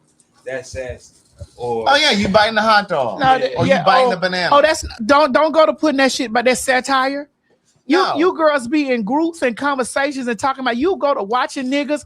Y'all go, it's the shit y'all do. Niggas do you actually sit and listen to niggas talk? No. And you know what the problem is with a lot of you motherfuckers? Because we motherfuckers included, we speak for so many groups of people, bitch, without speaking to them. Mm-hmm. Bitch, you've already identified the men as gay. Mm-hmm. We've identified them. We ain't asked the niggas what they is. Mm-hmm. We ain't said we can't speak for no nigga. We ain't asked them niggas because if you ask them niggas and they honestly talk to you, they gonna tell you, bitch, what you talking about? Gay. Mm-hmm. That ain't me. Mm-hmm. And the things that you think that you're counting, oh, he wearing bedazzled jeans, or oh, he eating a banana, oh, he on FaceTime. The shit that you think you're paying attention to, you're missing. Right. The ones that you think is sassy, you missing the ones that's really getting bent over. That's really getting fucked. I keep telling y'all. They don't embody none of that. I keep telling y'all about that gym. That gym is filled with them niggas. I keep telling y'all about that gym and that hyper masculine shit, that over masculine bullshit. Right. That machismo bullshit. That bullshit. Because they're trying to compensate for something. Right. Compensate for something. Right. And that always jumping up, want to beat a punk. I'll be like, them the ones, girl. And the ones that's quick to hide their gayness or their sexuality behind marriage. Y'all better go get my second book because I talk about that man I was tearing him up. Because that Corey Holcomb that keep his mouth on punks. Right. That's a nigga that you got to watch. Because that bitch keep his mouth on punks and always talking about what a gay nigga or what happened to a gay nigga. I don't trust niggas like that. Them be the main motherfucker sucking dick. Right. It's so much commentary. Main motherfucker sucking dick. And it's part of the reason why you have DL Pride events. What's that? A DL Pride event. That's not true. That's AI. Well, this came from Daily Doses of D. Is it AI? Girl, no. Oh, those are all gay men.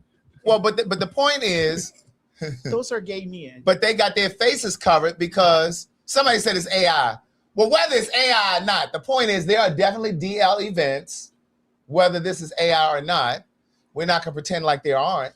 Wait a minute, you talking about the bathhouse downtown? Well, that's a lot of DL events. And these secret sex parties. Oh, that don't let the train, and they don't even let the trainers in. Cut that off, Mo. And they Cut that definitely off. be over there on sniffies. Cut that. Oh, cut that off. Cut that off, Mo. Cut it off. Okay. Yeah, they be on. I don't listen. They don't let none of the trainers in there. Bitch, I had got the T-child. I almost. 30 seconds. Oh Lord. I almost pulled it.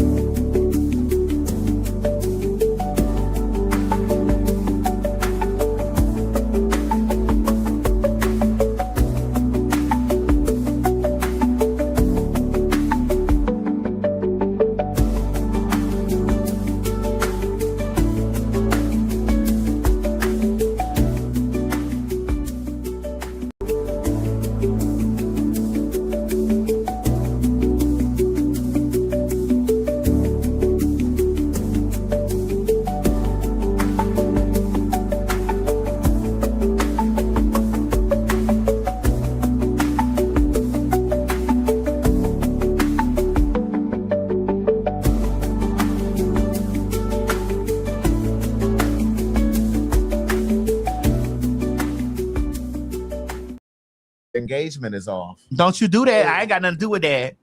Don't you do that. Don't you do that. Don't you do that. I don't have no idea what you talking about. I'm free falling.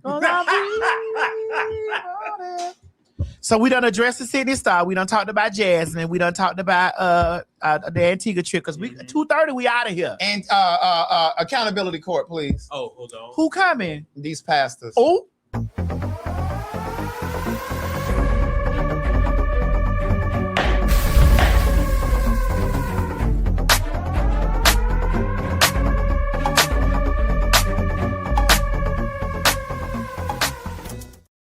Now, in the spirit of what we were just talking about, Pastor Kenny Baldwin of Crossroads Baptist Church has been arrested for sending 15 nude photos to a teen boy. Is he? Oh, now, just like with Sydney Star, are you all going to castigate all of the pastors? Mm-hmm.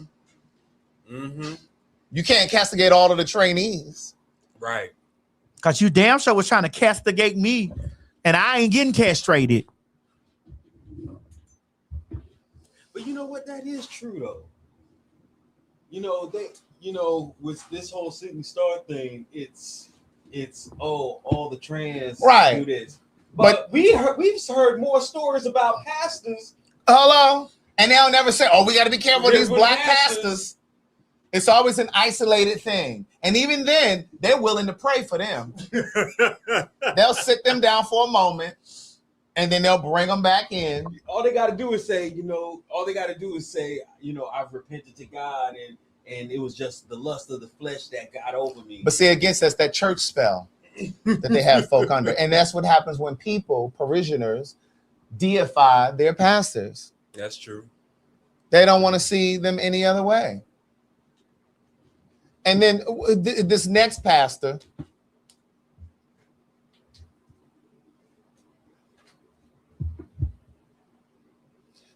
convicted on 25 counts after allegedly stealing $340,000 from his own congregation to fund a gambling habit. First of all, I'm not going to no church with no pastor looking this flashy. I ain't going to no church with no pastor bitch doing a motherfucking thing. Right. Because he's all about money, you can tell. It is.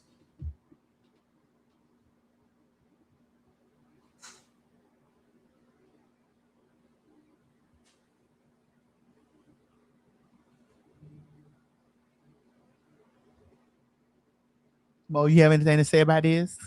Which one? You want to send it? You want to screenshot it and send it? Mo, do you have anything to say about this? About what? Hold on, we about to send it over.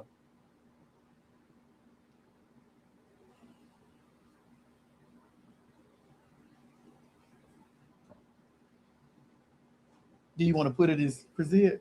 Yeah, we can.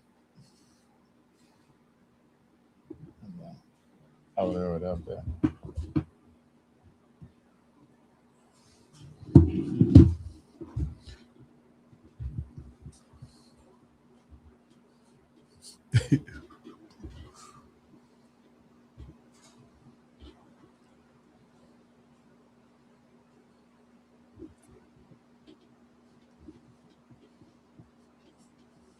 That says Senegal. I'm not from Senegal. We know, but you from Africa. It's still Africa. You're African. Okay, so if I said no, I'm just no, Mo. I did read something the other day that said Nigeria is one of the most gay country, one of the gayest countries in Africa, and they put gays to death over there. They do. It's just like these Republicans over here creating all these rules and shit and laws and shit against us, but they fags and trainees. You see, I don't have. I mean, but you see how that works. And do you see how I feel? You sitting over here doing your show. You ain't got shit to do with what them fucking people get fucked in synagogue. And I bet you some of those men, that 70, they probably just as homophobic in their daytime life. I mean, that's why I've never had anything to do with how people. They suck dick in the motherland. Bitch, they suck dick down. Well, I don't know. And over there in East too, over there in Dubai and all the other countries. Now they sucks dick down there. What? Bitch, when I tell you I could have been flued out so many times. I didn't know about that. I know that they like pooping on people though. Yeah, they do that, but they sucks dick over there. You hear what I'm telling you? They eats that dick up. Do you know how many times I would have been flued out first class on Emirates Airline? Oh, so you didn't want to go to Dubai? Bitch, I don't want to go nowhere near that. I told her, listen, y'all ain't finna be saying, holy nothing. You got flown out or you were about to get flown out? Bitch, I took the money. What was that word? Flown out. Flew. F-L-E-W-E-D. No. That ain't what he's saying. Say it again. I said flew out. Flew. You said flown. I said flew? F-L-E-W-N, whatever that is. Oh, I thought I said flew. No, then you said flew. You first said flew. Bitch, listen, I just want you to know they was not finna be. They was not finna. They was not finna be screaming. Boom! They weren't finna be screaming Allah boom to me. Okay, but no, it's just I don't know. It's really crazy. I'm just so tired of the people that be involved in the situations. Mm-hmm. Being the first ones making laws, the first ones motherfucking trying to do the arrest. They be involved. Like, girl, you think if they lock all the punks up, you gonna be the only one left? Well, you think they try to be the only one left? You think you're gonna be the only one left? So listen, that's what I told all the trainees that want to get sex change. Girl, listen, I'll give all y'all hoes $20 a day on your sex change. Go get it. I want to be the only one left with my bitch. Really? Bitch, go get your sex change, girl. Go get your operation. I'm gonna help you, girl. Because you want to be the only one. I want to be the only one left with a penis. You want to be the only woman left with meats. With meats. With the deli meats. Since we're still here in accountability court. Oh God. Fuck me, kids wanna fuck me, auntie. Kids? Kids? Hey, wrap this shit up, gang. That's that Quiet on the Creek dude. That's the dude that makes that song. Listen, wrap that shit up. And black women, I bet not hear any type of defense for this type of behavior. I don't give a fuck how much you want him to be your best friend. That shit is despicable, bro. I don't give a fuck. And that's not like something you say by accident. He mentioned children. I have no problem with that community. Y'all, do what you do, whatever you into. I don't care. I say some of the craziest shit on my streams. If you ever saw my streams, I say some crazy shit, but I never mention children. Yo, wrap this shit up. That shit's disgusting.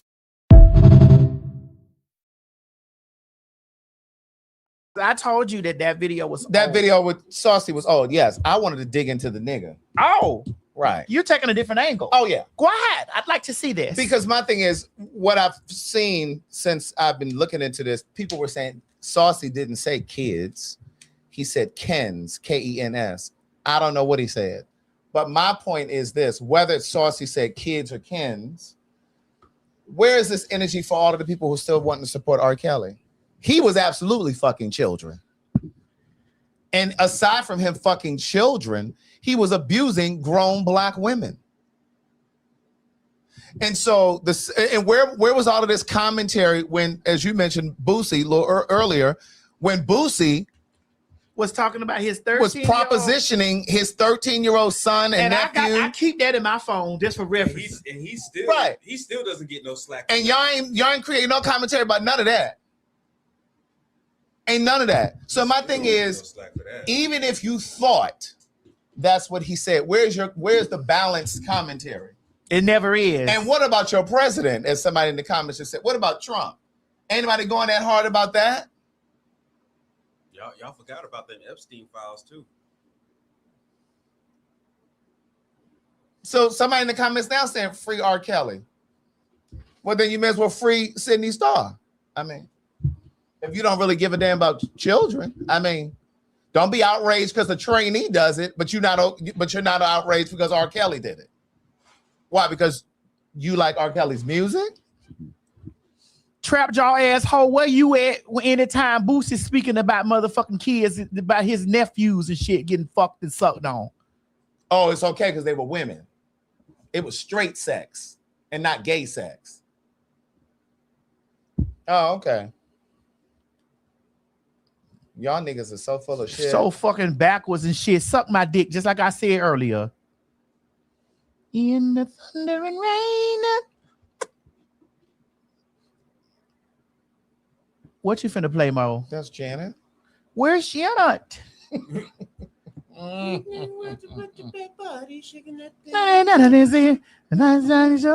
guess I'm gonna have to ride it tonight. Hey. Hey. Here you go again. Here she go. Bring your paper towels, girl. It's all for you. It's all for you. It's all for you.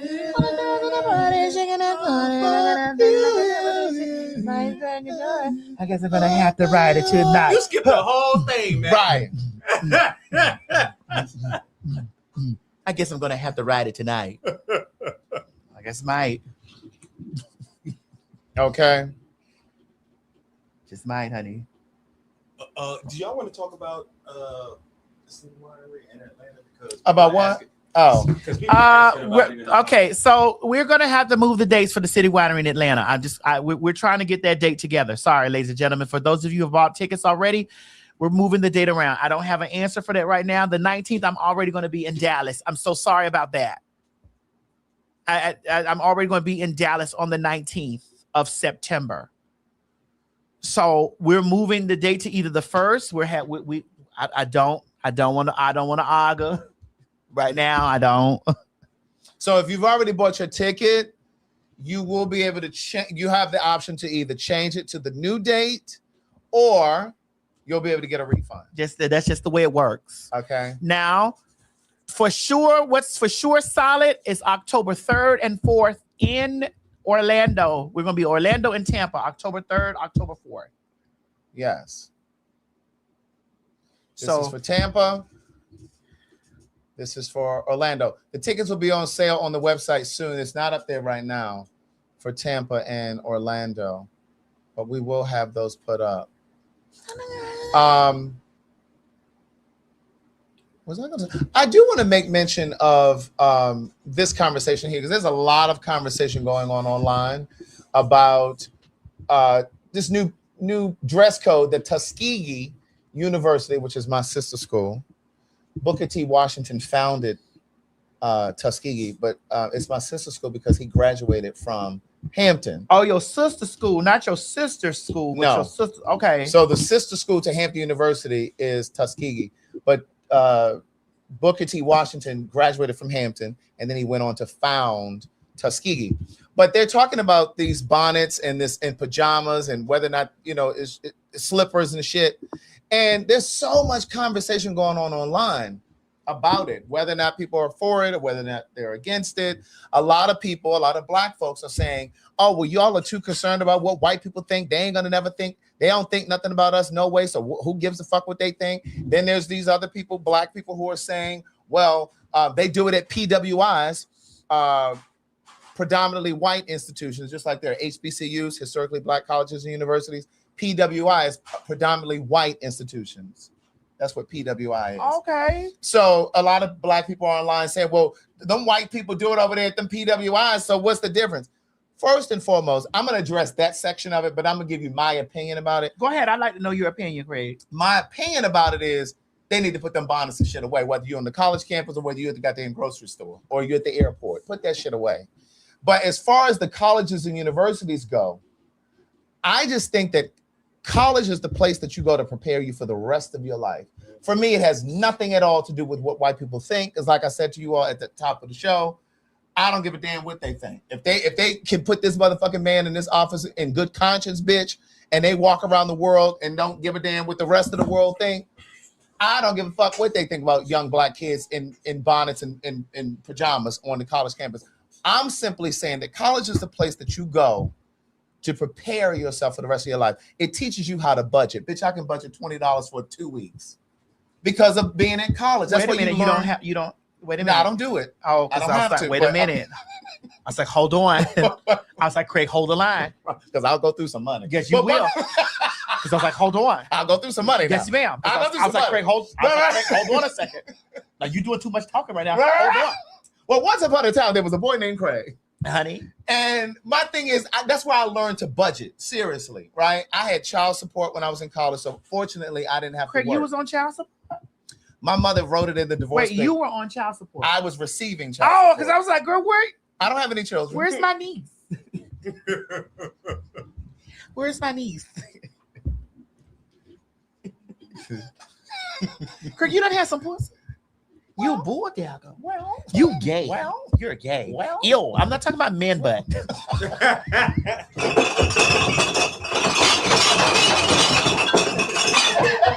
not talking about man butt and scrotum. Oh God.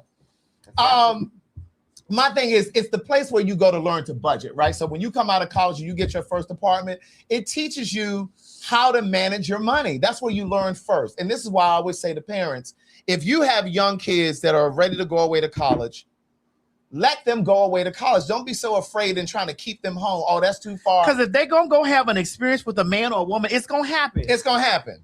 That's one. Two, it teaches a level of independence that you just cannot get when you stay at home. Even if your kids go to college in state, they need to live on that motherfucking college campus at least the first year. Because it's really how you learn.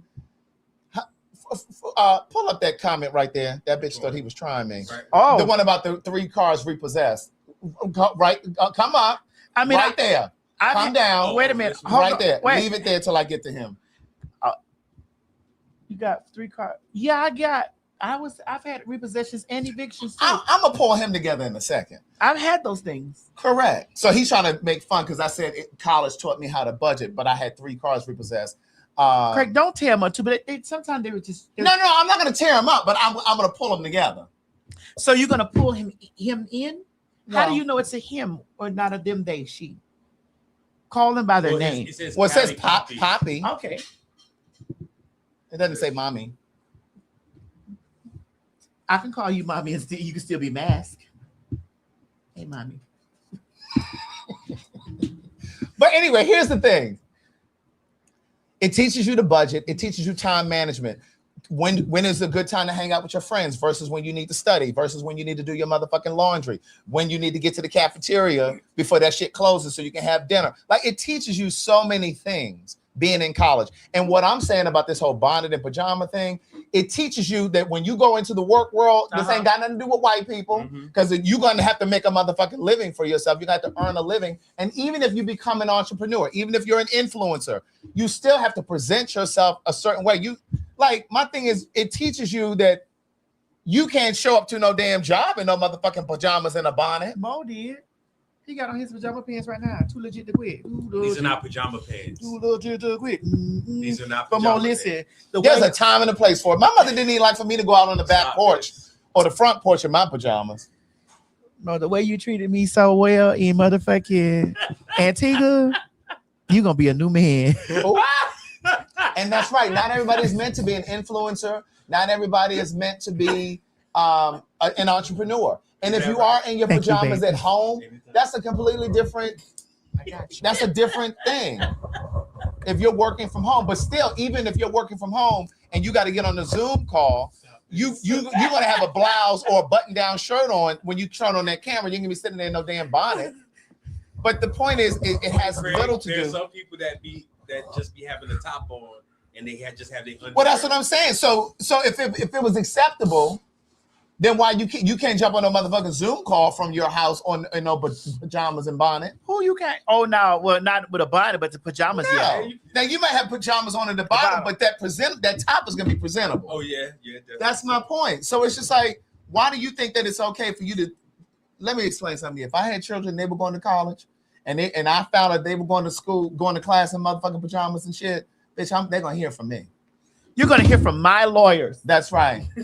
Now back to Callie Poppy, who said budget, but you've been evicted and had 3 cars repossessed. First and foremost, I have not been evicted. I have 3 or 4 times. Oh, okay. Yes, maybe you pulled the wrong credit report.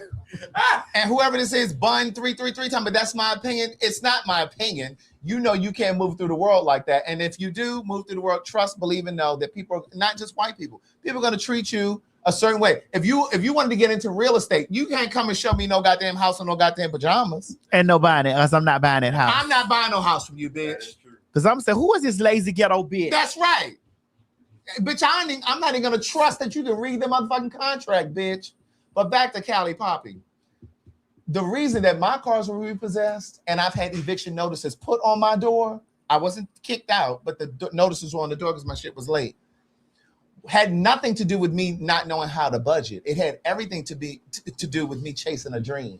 And the resources that I had went into my dream. I was staging plays, selling plays out when I was 26. You may have been working at the mall.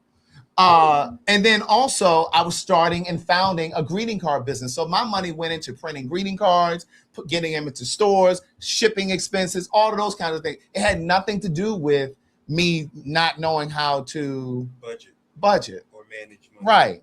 So that's the point that I'm making while you're trying to be slick in the comments. But that's my take on the whole thing with pajamas and bonnets. Like, I don't even like to see people in the airport with that shit on. I don't give a fuck what white people doing. And if you want to argue, well, white people do it, well, when have we ever been able to do what they do? We've always known that we got to be 10 times better. So if that's going to be your argument that, well, white people do it, well, when I have a question. Yeah. Okay, so like, I'm just now realizing this. Really? Stop this. But when, okay, I have hair, and you know, like when I'm on the plane, I like to go to sleep. Mm-hmm. So what can you use besides like a bonnet or a do-rag? So you put a bonnet on before you go to sleep? No, I put a do-rag on though. Like I wear a do-rag. Well, you're a man. You're a man. But it's still, but you see. You're a man. But I look, mean, like, take the do-rag off. If you're going out to dinner, they don't want a do-rag in okay, it. you know, I get that. Or you're going out into a place where it's about presentation. Because you know the associations with these things is ghetto. Even though we don't give a fuck what the people say, we kind of do. Because the association with it is ghetto. Because the people say, like, sir, can you please put on a clean shirt? And can be looking at your do-rag like, sir, can you please put on a clean shirt? And the thing is, it's not even just about, for me at least, it's not, I don't give a fuck what white people think. Okay? Because listen, I said what I was gonna say about the white people on that show in Antigua, bitch, and it was some white. I said, you white people right there, you probably voted for Trump. like I don't give a damn about that. My thing is, when you're moving through the world, you're setting yourself up to be profiled.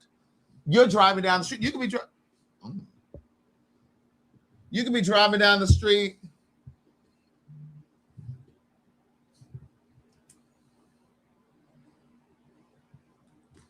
Why you be distracting me with all this, girl? Because it be a lot. This is not porn. This is a chicken recipe. This is a chicken recipe. But my thing is, if you're driving down the street in a $200,000 car or whatever, and you got a do-rag on, you're like a magnet to the police. Should that be the case? No, it shouldn't. Right. But what I'm saying is, when you're driving down the street like that, or you walking through the airport like that, now all of a sudden something happens in the airport. Now all of a sudden they looking at you. Now all of a sudden they interrogating you. They got you in the corner. And it's just like, who was that? I ain't had nothing to do with it. He'd be so pressed.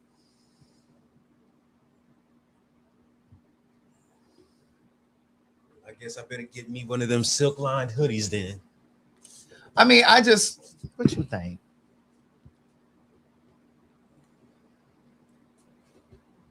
It's not, you ain't never, I know you've seen it before. Because he's definitely posted it.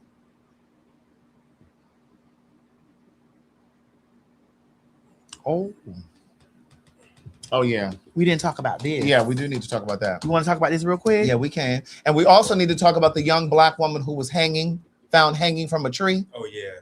I don't think we have that. We don't have the asset in there. I just thought about it. Oh, okay. But this is the kind of conversations that we need to be having. And we try not to bring all of that heavy stuff to the show, but it is important that we talk about this stuff on this show because it's viewed by so many people. We definitely need to be having more conversations around that and not what is happening in who's gay and who's not gay and who's dealing with trans. Like, those are the conversations that we need to be having because there's no way in the world. I don't think that we need to show this. I don't know if we should show it because they probably. Is this volume turned down? Yes, down. Let me just screenshot.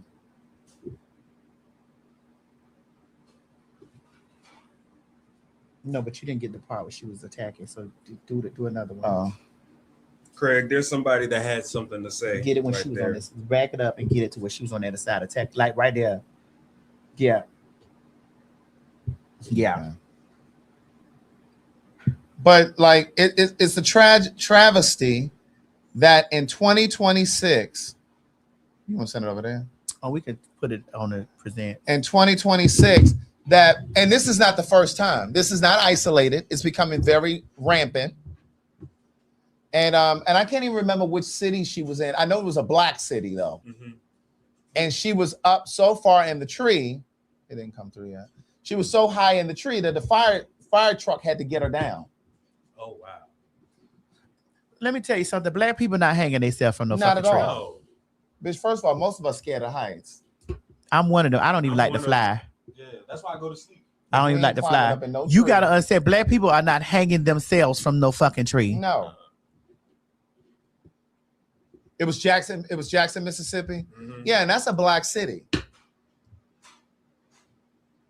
You know, so while we're running around here trying to figure out who's gay and who's this, and like those are the conversations while people creating this online commentary, mm-hmm. That's the shit that we need to be bringing attention to. And meanwhile, those white people who are responsible, allegedly, for Nolan Wells' death, them motherfuckers have started a Give, Send, Go, which is like a GoFundMe, but it's from what it seems and sounds like that Give, Send, Go, they allowed a lot of these racists to get up there and create crowdfunding things. They allowed that girl, that white girl up there in that park that time who called that little black boy a nigga, and she got fired from her job, and then she ended up raising $1 million. Oh yeah. I'm gonna let this lady tell you guys about it. I remember when Shiloh Hendricks called a 5-year-old black boy the N-word on a playground in Minnesota, repeatedly on camera, and people then raised almost $1 million for her. They didn't encourage her to apologize or to do better or be better. Instead, they raised $1 million for her to protect her because she called a child a derogatory slur and her supporters called it free speech. That boy's family only raised $341,000, but she raised almost $1 million.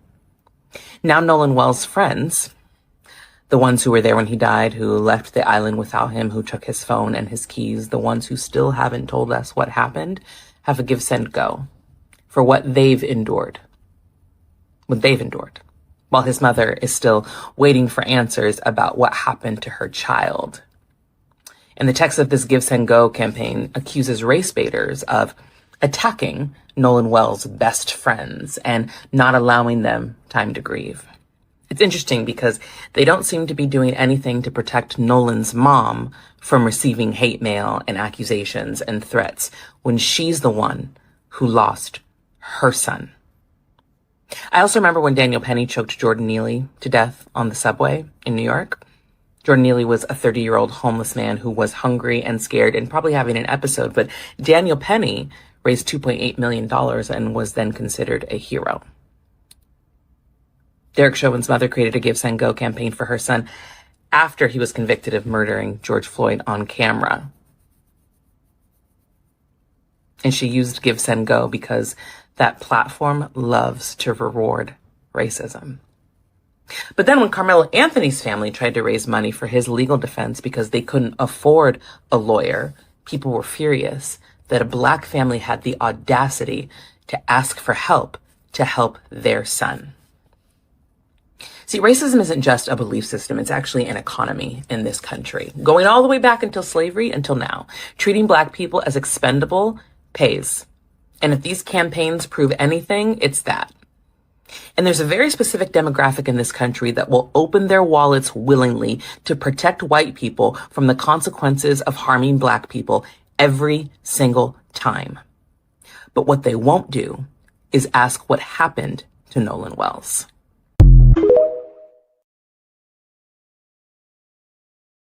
And so while we're busy dividing ourselves by who's trans and who's black and who's gay, who's light brown versus dark brown, and who got natural hair and who got good hair, while we're doing all of that, they crowdfunding. Correct.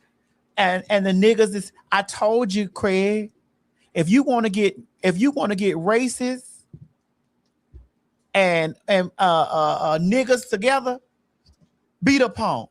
Mm-hmm. Throw a punk in the mix. That's their common ground right there. Mm-hmm. They'll get together. They'll put aside their differences. Mm-hmm. Because the racist motherfuckers ain't gonna put their differences. The racist motherfuckers gonna already be what they is, and they gonna, you see, and you know, to add to their numbers, they gonna be like, you know what, let's throw a faggot in there, because we know how to get the blacks out of control. Do say somebody gay, or somebody's a tranny. Here, we got them, and we got their vote. Stupid ass niggas. Throw a punk in the mix. That's what I always say. And when I tell you that Mondami is doing so much great work in New York, like, bitch, I know more about what's going on in New York than I do in any other city. Because New York is King's Landing. When I tell you he's doing so much there in that city, but there are white folks that are actively hating him. He gets death threats daily, all because he's trying to.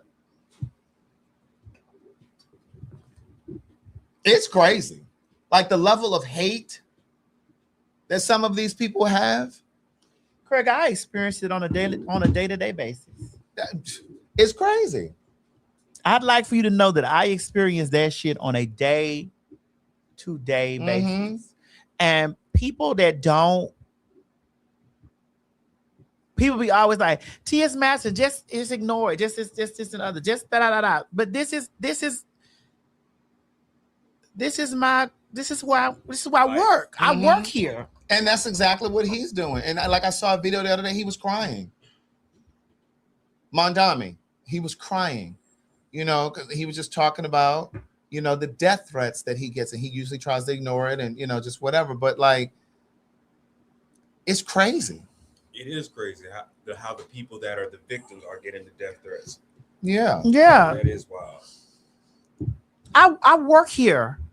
Mm-hmm. Just ignore it, bitch. This is why this is. It's hard to ignore when you're getting that shit every day. This is where I work. At the volume that you I get can't even turn my motherfucking phone on to enjoy social media like everybody else. To post my video of me on the jet ski falling over, or for me, I can't do it unless I'm wrapped up into some bullshit from some other shit, or accusations of this and that and the other shit that I don't even have nothing to do with. Right. Yeah, it's hard to just ignore it, but I really feel like a friend of mine and I talked about this in Antigua, but I'm starting a new podcast called Too Much to Text. And the first conversation is August 18th. It's streaming now on the podcast platforms, but the video version will start streaming on August 18th on my vodcast on Tuesday the 18th. And it'll be every Tuesday at 10 a.m. But we're going to do a conversation about this whole Nolan Wells thing. But the truth is, one of the things that I say, and I'm going to call this particular episode, is this our civil rights movement? I believe that it is. Girl, we gonna miss it. Right. Because the niggas ain't what they niggas used to be back then. And I these just feel niggas like, now, and I feel like we're more divided now. These niggas now ain't the niggas that used to be the niggas back then. Mm-hmm. Come on, France. And I really want you to understand something too, Craig, that I'm finna say this, right? Because we got 14 minutes left for the show. Mm-hmm. I really not want you to understand. Maybe we need a reset. Maybe these niggas need to experience what the ancestors experienced, so that they can understand, bitch, that the privileges that you obtain and you got, and you are unappreciative of it. Yeah.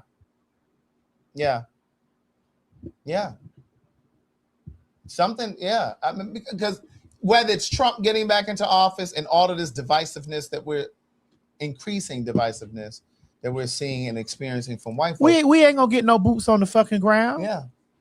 I was telling people this a while ago. I was like, it's way more divided than what it was back then. Listen, the way you black ass niggas, a lot of you black motherfucking niggas be online talking about not just me, but just about us as fags and trannies and shit like that. The way you black niggas, I wouldn't get out there and lift a torch for you motherfucking hoes. I wouldn't live for a spoon. I wouldn't live for nothing. Fuck you, bitches. And if it weren't for Craig sitting next to me, telling me, massive, I'm like, man, listen. And I always try to bring that reminder to you, like, Craig, this is what I go through on a day-to-day basis as a trainee. Meaning me, T.S. Madison, and me as a trainee, have been used as a political ploy, as public enemy number one to the family, to the country, to the community, to this. There is no way that you will get me to be on a united hand front with niggas about some nigga shit. Right. It ain't.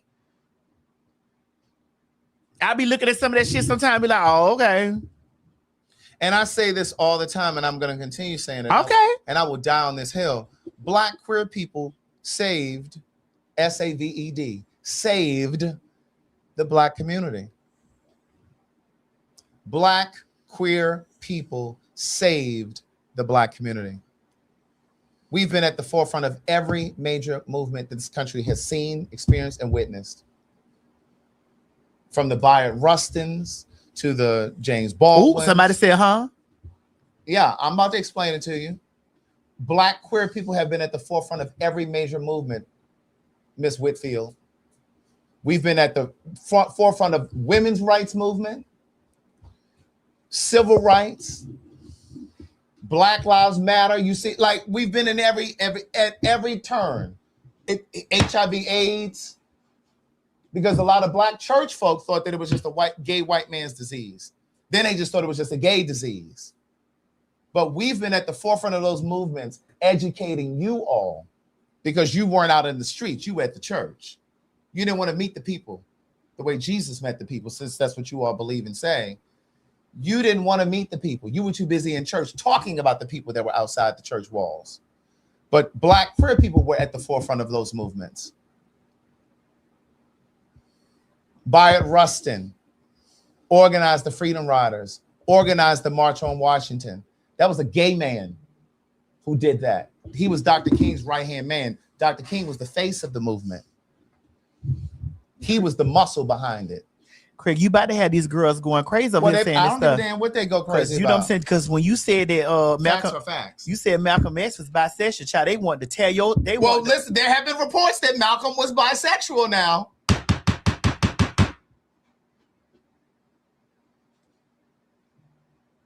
It was black queer people that were out there at the beginning of the HIV/AIDS movement, educating black women and black men. And then you roll all the way back around to present day, and it was a black queer woman who founded Black Lives Matter. You can feel whatever you feel about Black Lives Matter. I don't know if they misappropriated money or not, but the point is they created a movement in this country when unarmed black people were getting killed. They galvanized us. There were chapters in various cities across this country. There was no single face for Black Lives Matter because history would have repeated itself. Dr. King was assassinated. Malcolm X was assassinated. Whenever there was a face, Fred Hampton, whenever Black Panthers, whenever there was a face for the movement, the United States government came in and assassinated them. So the difference with Black Lives Matter, there was no face. There were chapters across the country. And so we got to stop being divided because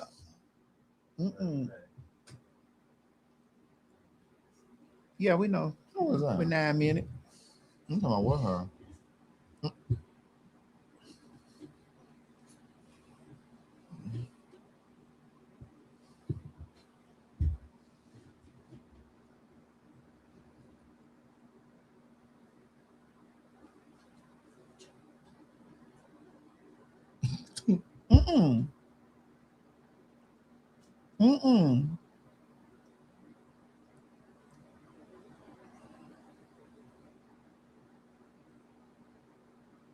That's her date? Girl, that's her man. How old is he?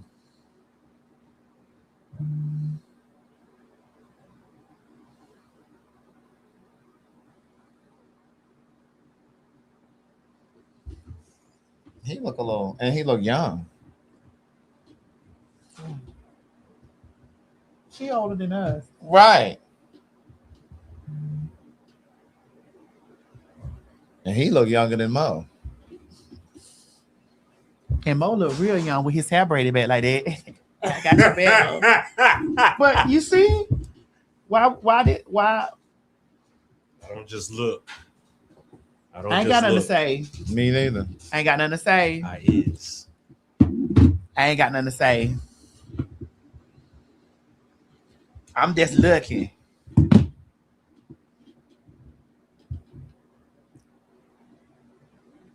I don't go this young, Reed.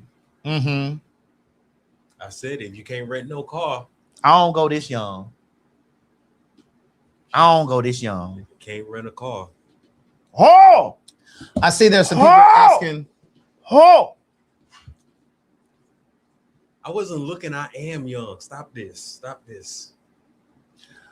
As I mentioned a moment ago, I said there have been conversations around Malcolm X being bisexual. I didn't say he was definitely gay, bisexual. But as I Googled, it says what I just said. There's no historical evidence that supports the claim, but the idea traces to a single passage in Bruce Perry's 1991 biography, Malcolm X, The Last Speech, which alleged some paid encounters with older white men during his youth in Boston, a claim that Malcolm X's family and many historians have disputed as poorly sourced. Manning, because he was the leader in the black community. So he was the black community leader. But there have been conversations around that. Mo, I don't even go that young. You see how young that is? Yeah. I don't go that young. And bisexual is not gay. Let's be clear here. Right. It's bisexual. All right, we come to the end of the show, y'all. Let's do one gotta go. That's wild. That's crazy.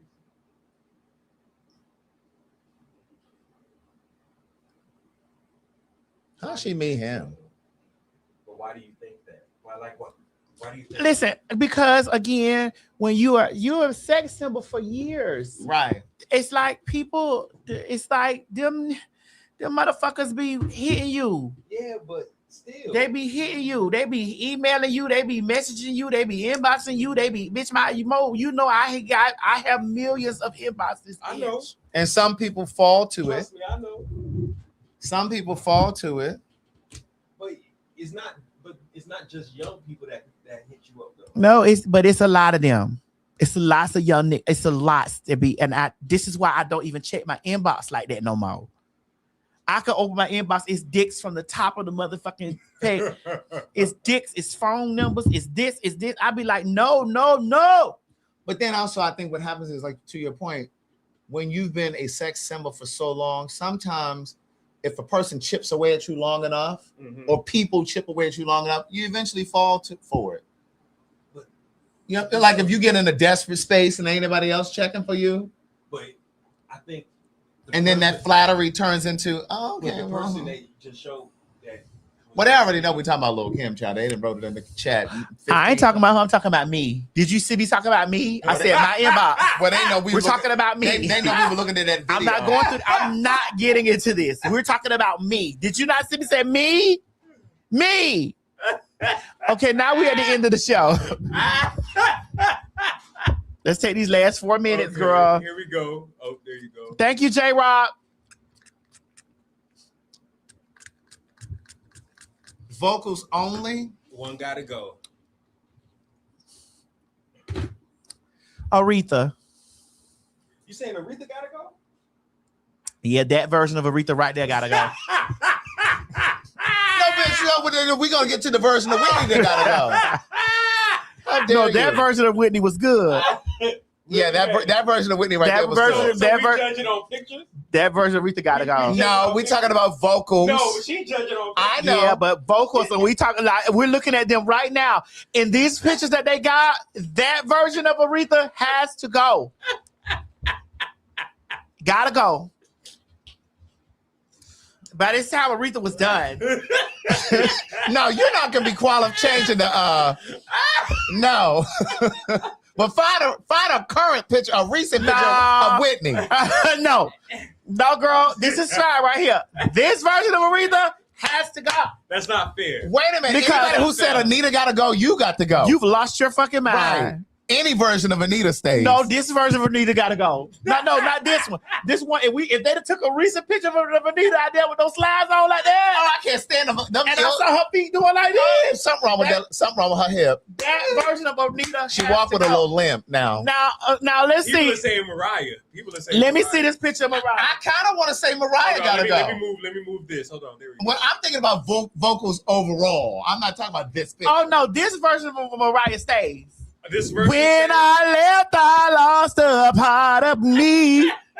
When you put that long dick out of me. Really? Yes. This is we belong together. But here's the way that I look at it. Mariah will be the last one that I would play. If I was home and I'm gonna hear music around the house, I'm not putting Mariah on. I'm putting them other three ladies. Well, I'm gonna let you know that the first person that I'm playing is Anita. Correct. Second is Whitney. Now, because Anita's catalog eats Whitney's up. And see, for me, you're right, you said that. And see, for me, it's Anita, then Aretha, then Whitney, and then Mariah. Oh no, you said Aretha, then Whitney? Stop. Whitney ain't got that many great songs. Stop. Whitney had an amazing voice. She has enough songs that bitch that out of all gonna carry me through no Sunday afternoon at the house. Out of all Aretha stuff. No, you out of your Girl, mind, please. bitch. I'm back on Aretha's double album, Daydreaming. Girl, And I'm thinking of please. you. Daydreaming. And You I'm talking about the thinking things of that she you. stole from Daydreaming and I'm the things that thinking she of stole you. from Dion? No. Those are things that she stole from Dion. Hey, Rethra. Oh, somebody said Aretha can't sing. Starlight, you got to go. Security. She said Security. she can't sing. Now Aretha can sing now. Aretha can't sing. Man, don't do that. But this version of Aretha, no. Aretha was gone already. If I'm at the house, she was packing plates. Now she was packing to-go plates. Take me through my entire Sunday. She was packing to-go plates. Whitney ain't got as many hits as Aretha. She was packing to go plays. I know my parents love me. That ain't even that version. Girl. That version was the Aretha with the chop. That song even fucks up $1 Million Bill. Well, this is not $1 Million Bill, Whitney. No, it's not. Sorry. It's not. That's Preacher's Wife, Whitney. This is definitely this is Waiting to Exhale, Whitney. Oh, that's Waiting to Exhale, Whitney. Yeah, I knew it was one of them movies. That's Waiting to Exhale, Whitney. That's almost Preacher's Wife. Somebody say you should have replaced Patty with Aretha. Then what? Mariah still would be last for me. I'm listening to Patty before I listen to Mariah. Mariah has great songs. I love Mariah. I just said at the top of the show. It's because she's a great pen. It's because she's a white woman. No, it's the same reason. It's the same reason. That circles on that. It's because she's a white woman. No, I love Mariah. That's why we put Whitney first, Mariah second, Celine last. Because Celine is definitely a white woman. She's just Jamaican. That's Wait a minute. She's a Jamaican white woman. Listen, I will say, I still listen to Someday by Mariah. Someday. And then that song, you know Someday? Maybe they can't see. But wait. Hey, wait, what's the other song where she says, not more than 3 short years ago, I was abandoned and alone without a penny to my name, so very young and so afraid, no proper shoes upon my feet. Sometimes I couldn't even eat. What's that song called? I often cry myself to sleep. We're 1 minute over showtime. Please scoot these ladies to the side. Step aside. Make it happen. Make it happen. Yes, I still listen to that.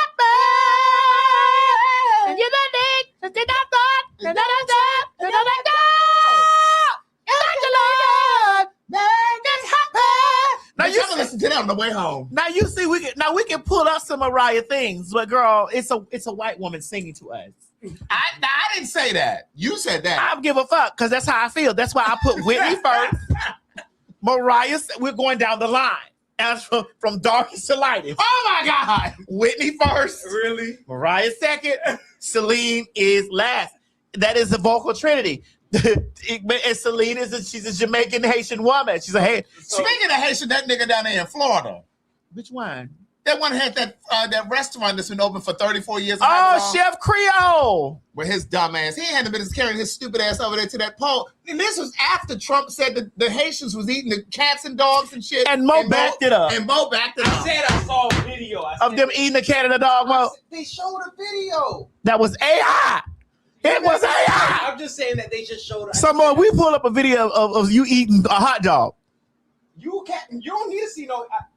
If it's a video of me eating a hot dog, it's most likely true. I ain't stopping. I'm not going to stop eating a hot dog because people say it's gay. Now I'll stop because of my health. Yeah. Mo, I went to the gym several times when we were in Antigua. I didn't see you there one time. I went to the gym. People in the people that went to the gym in Antigua. When did you go? He did go. I went. How you know? Because you definitely didn't go. I did not. I went right there and laid by the motherfucking pool. I did not go to the gym. You're not going to gym shame me, bitch, because I did not go to the motherfucking gym, and I ain't going. I'm going in here and cook me some chicken thighs. If you went to Antigua and you fried pork chops last night. You see, thank you. And you fried pork chops last night. People said I went to the gym. You did, Mo, because you came there. You smelled like an iron, one of those lifted. What's those things called? A barbell. You smelled like a barbell when you walked past me. A barbell. You sure that's because he came from the gym? Well, what are you trying to say? I mean, it was very hot in Antigua. Well, barbell there's a difference between a barbell smell and a hot nut smell. Because hot nuts on an Antiguan beach, I've smelled that. Stop. Hot nuts on an Antigua beach on an African? Oh! Stop. Stop. You can make it! Make it happen! First of all, y'all not gonna do this because even though I do sweat, I still have a nice scent to me. I still have a You do more because I can smell you over here. Thank you. Smells like man. I like the way man smells. There's gay man and then there's man. And it's smelling very fragrant over here. There's gay man and then there's man. I smell good. And then there's me. The in between. That's an aromatic scent. Pastels and lavenders. That is too funny. All right, well, I guess we're out of here. Yeah, we gotta go. And one more thing, just to let and another thing, my lawyer. Everybody that saw me said, I do not look fat. No, Mo, you don't. Because you've lost weight by the time we went to Antigua. By the time we got to Antigua, your boobs are down smaller. You were. Your boobs are down now. They were A cuts. They are beginning now. They're niplets. They're like little mosquito bites. Stop this. But there were a time. There comes a time when we heed a certain call, and our breasts are together as one. Stop this. But they're not there anymore. There are people now. There are people now. That was Tina Turner, bitch. There. Oh God! We never talk about Tina Turner being a vocalist. No, because she's not. She's an entertainer, and I love her voice. But putting her in there, a vocalist can sing a gospel song to the floor. Tina don't know. She knows Nomnia Haringnik, yo. You don't think Tina could have sang gospel? No way. Why not? No way. Why not? She doesn't have that soul in her. That lady was raised in the church in Nutbush, Tennessee. I don't know what church it was. But it was not, I don't know what, there's a lot of churches in Nutbush, Tennessee. But singing gospel, that was not, no. Rock and roll, yes. They said Tina has sung gospel. Should be the clip. Don't y'all consider her the queen of rock and roll? Rock and roll, yes. Her voice is curated for that. What name did they come up for Patty? They felt like they had to give her something. Don't do this, Craig. Don't do this, Craig.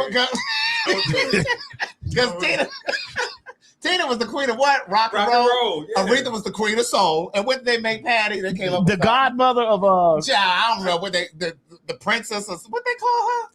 Alexa. The godmother of soul is Patty. Is Patti LaBelle Alexa? He said the godmother of soul. Is Patti LaBelle known as the godmother of soul? Yes, Patti LaBelle is widely known as the godmother of soul. Dana, what does that mean?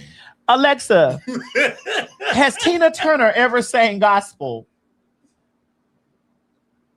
Yes, Tina Turner sang gospel, most notably on the 1974 album The Gospel According to Ike and Tina, and in gospel-styled live. The gospel according Whatever to had Ike in it ain't had shit to do with church.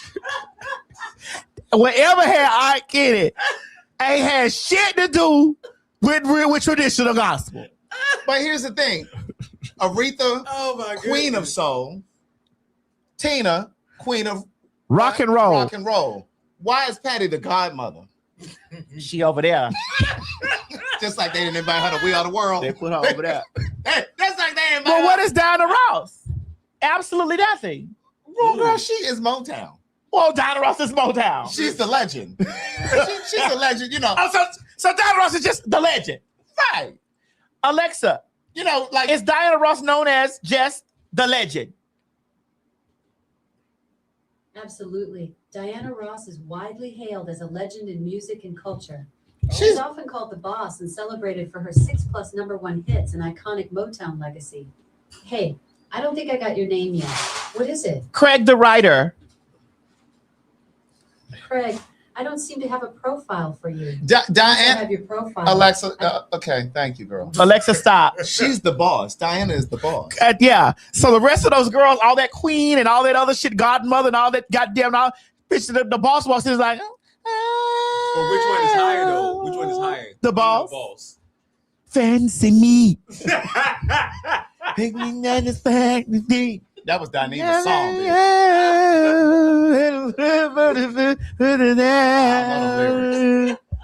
Neither did she. I was so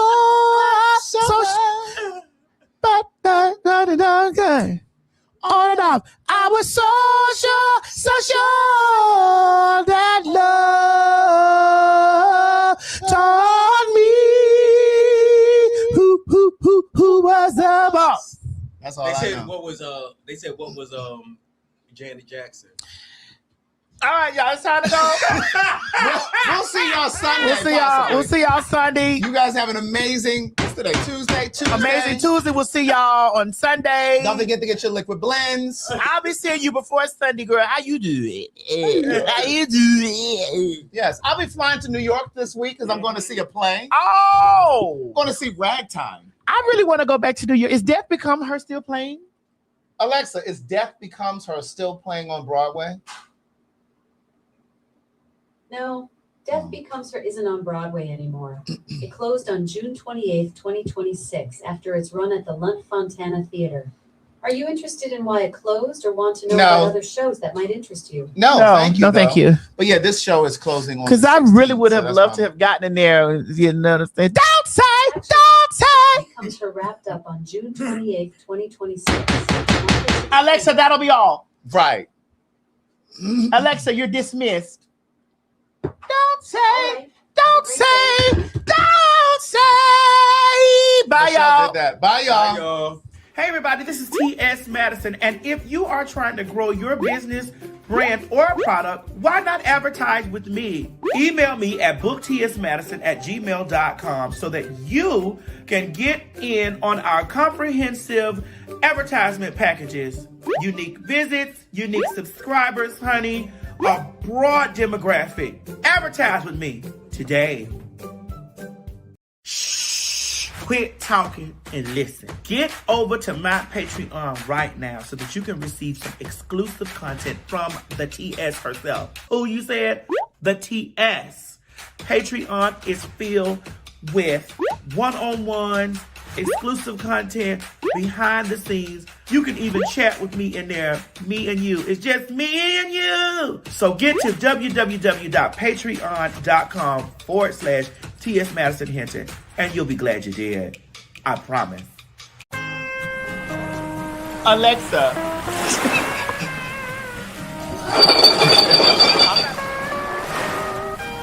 Let's have tuna. Let's have tuna. We've seen your mom.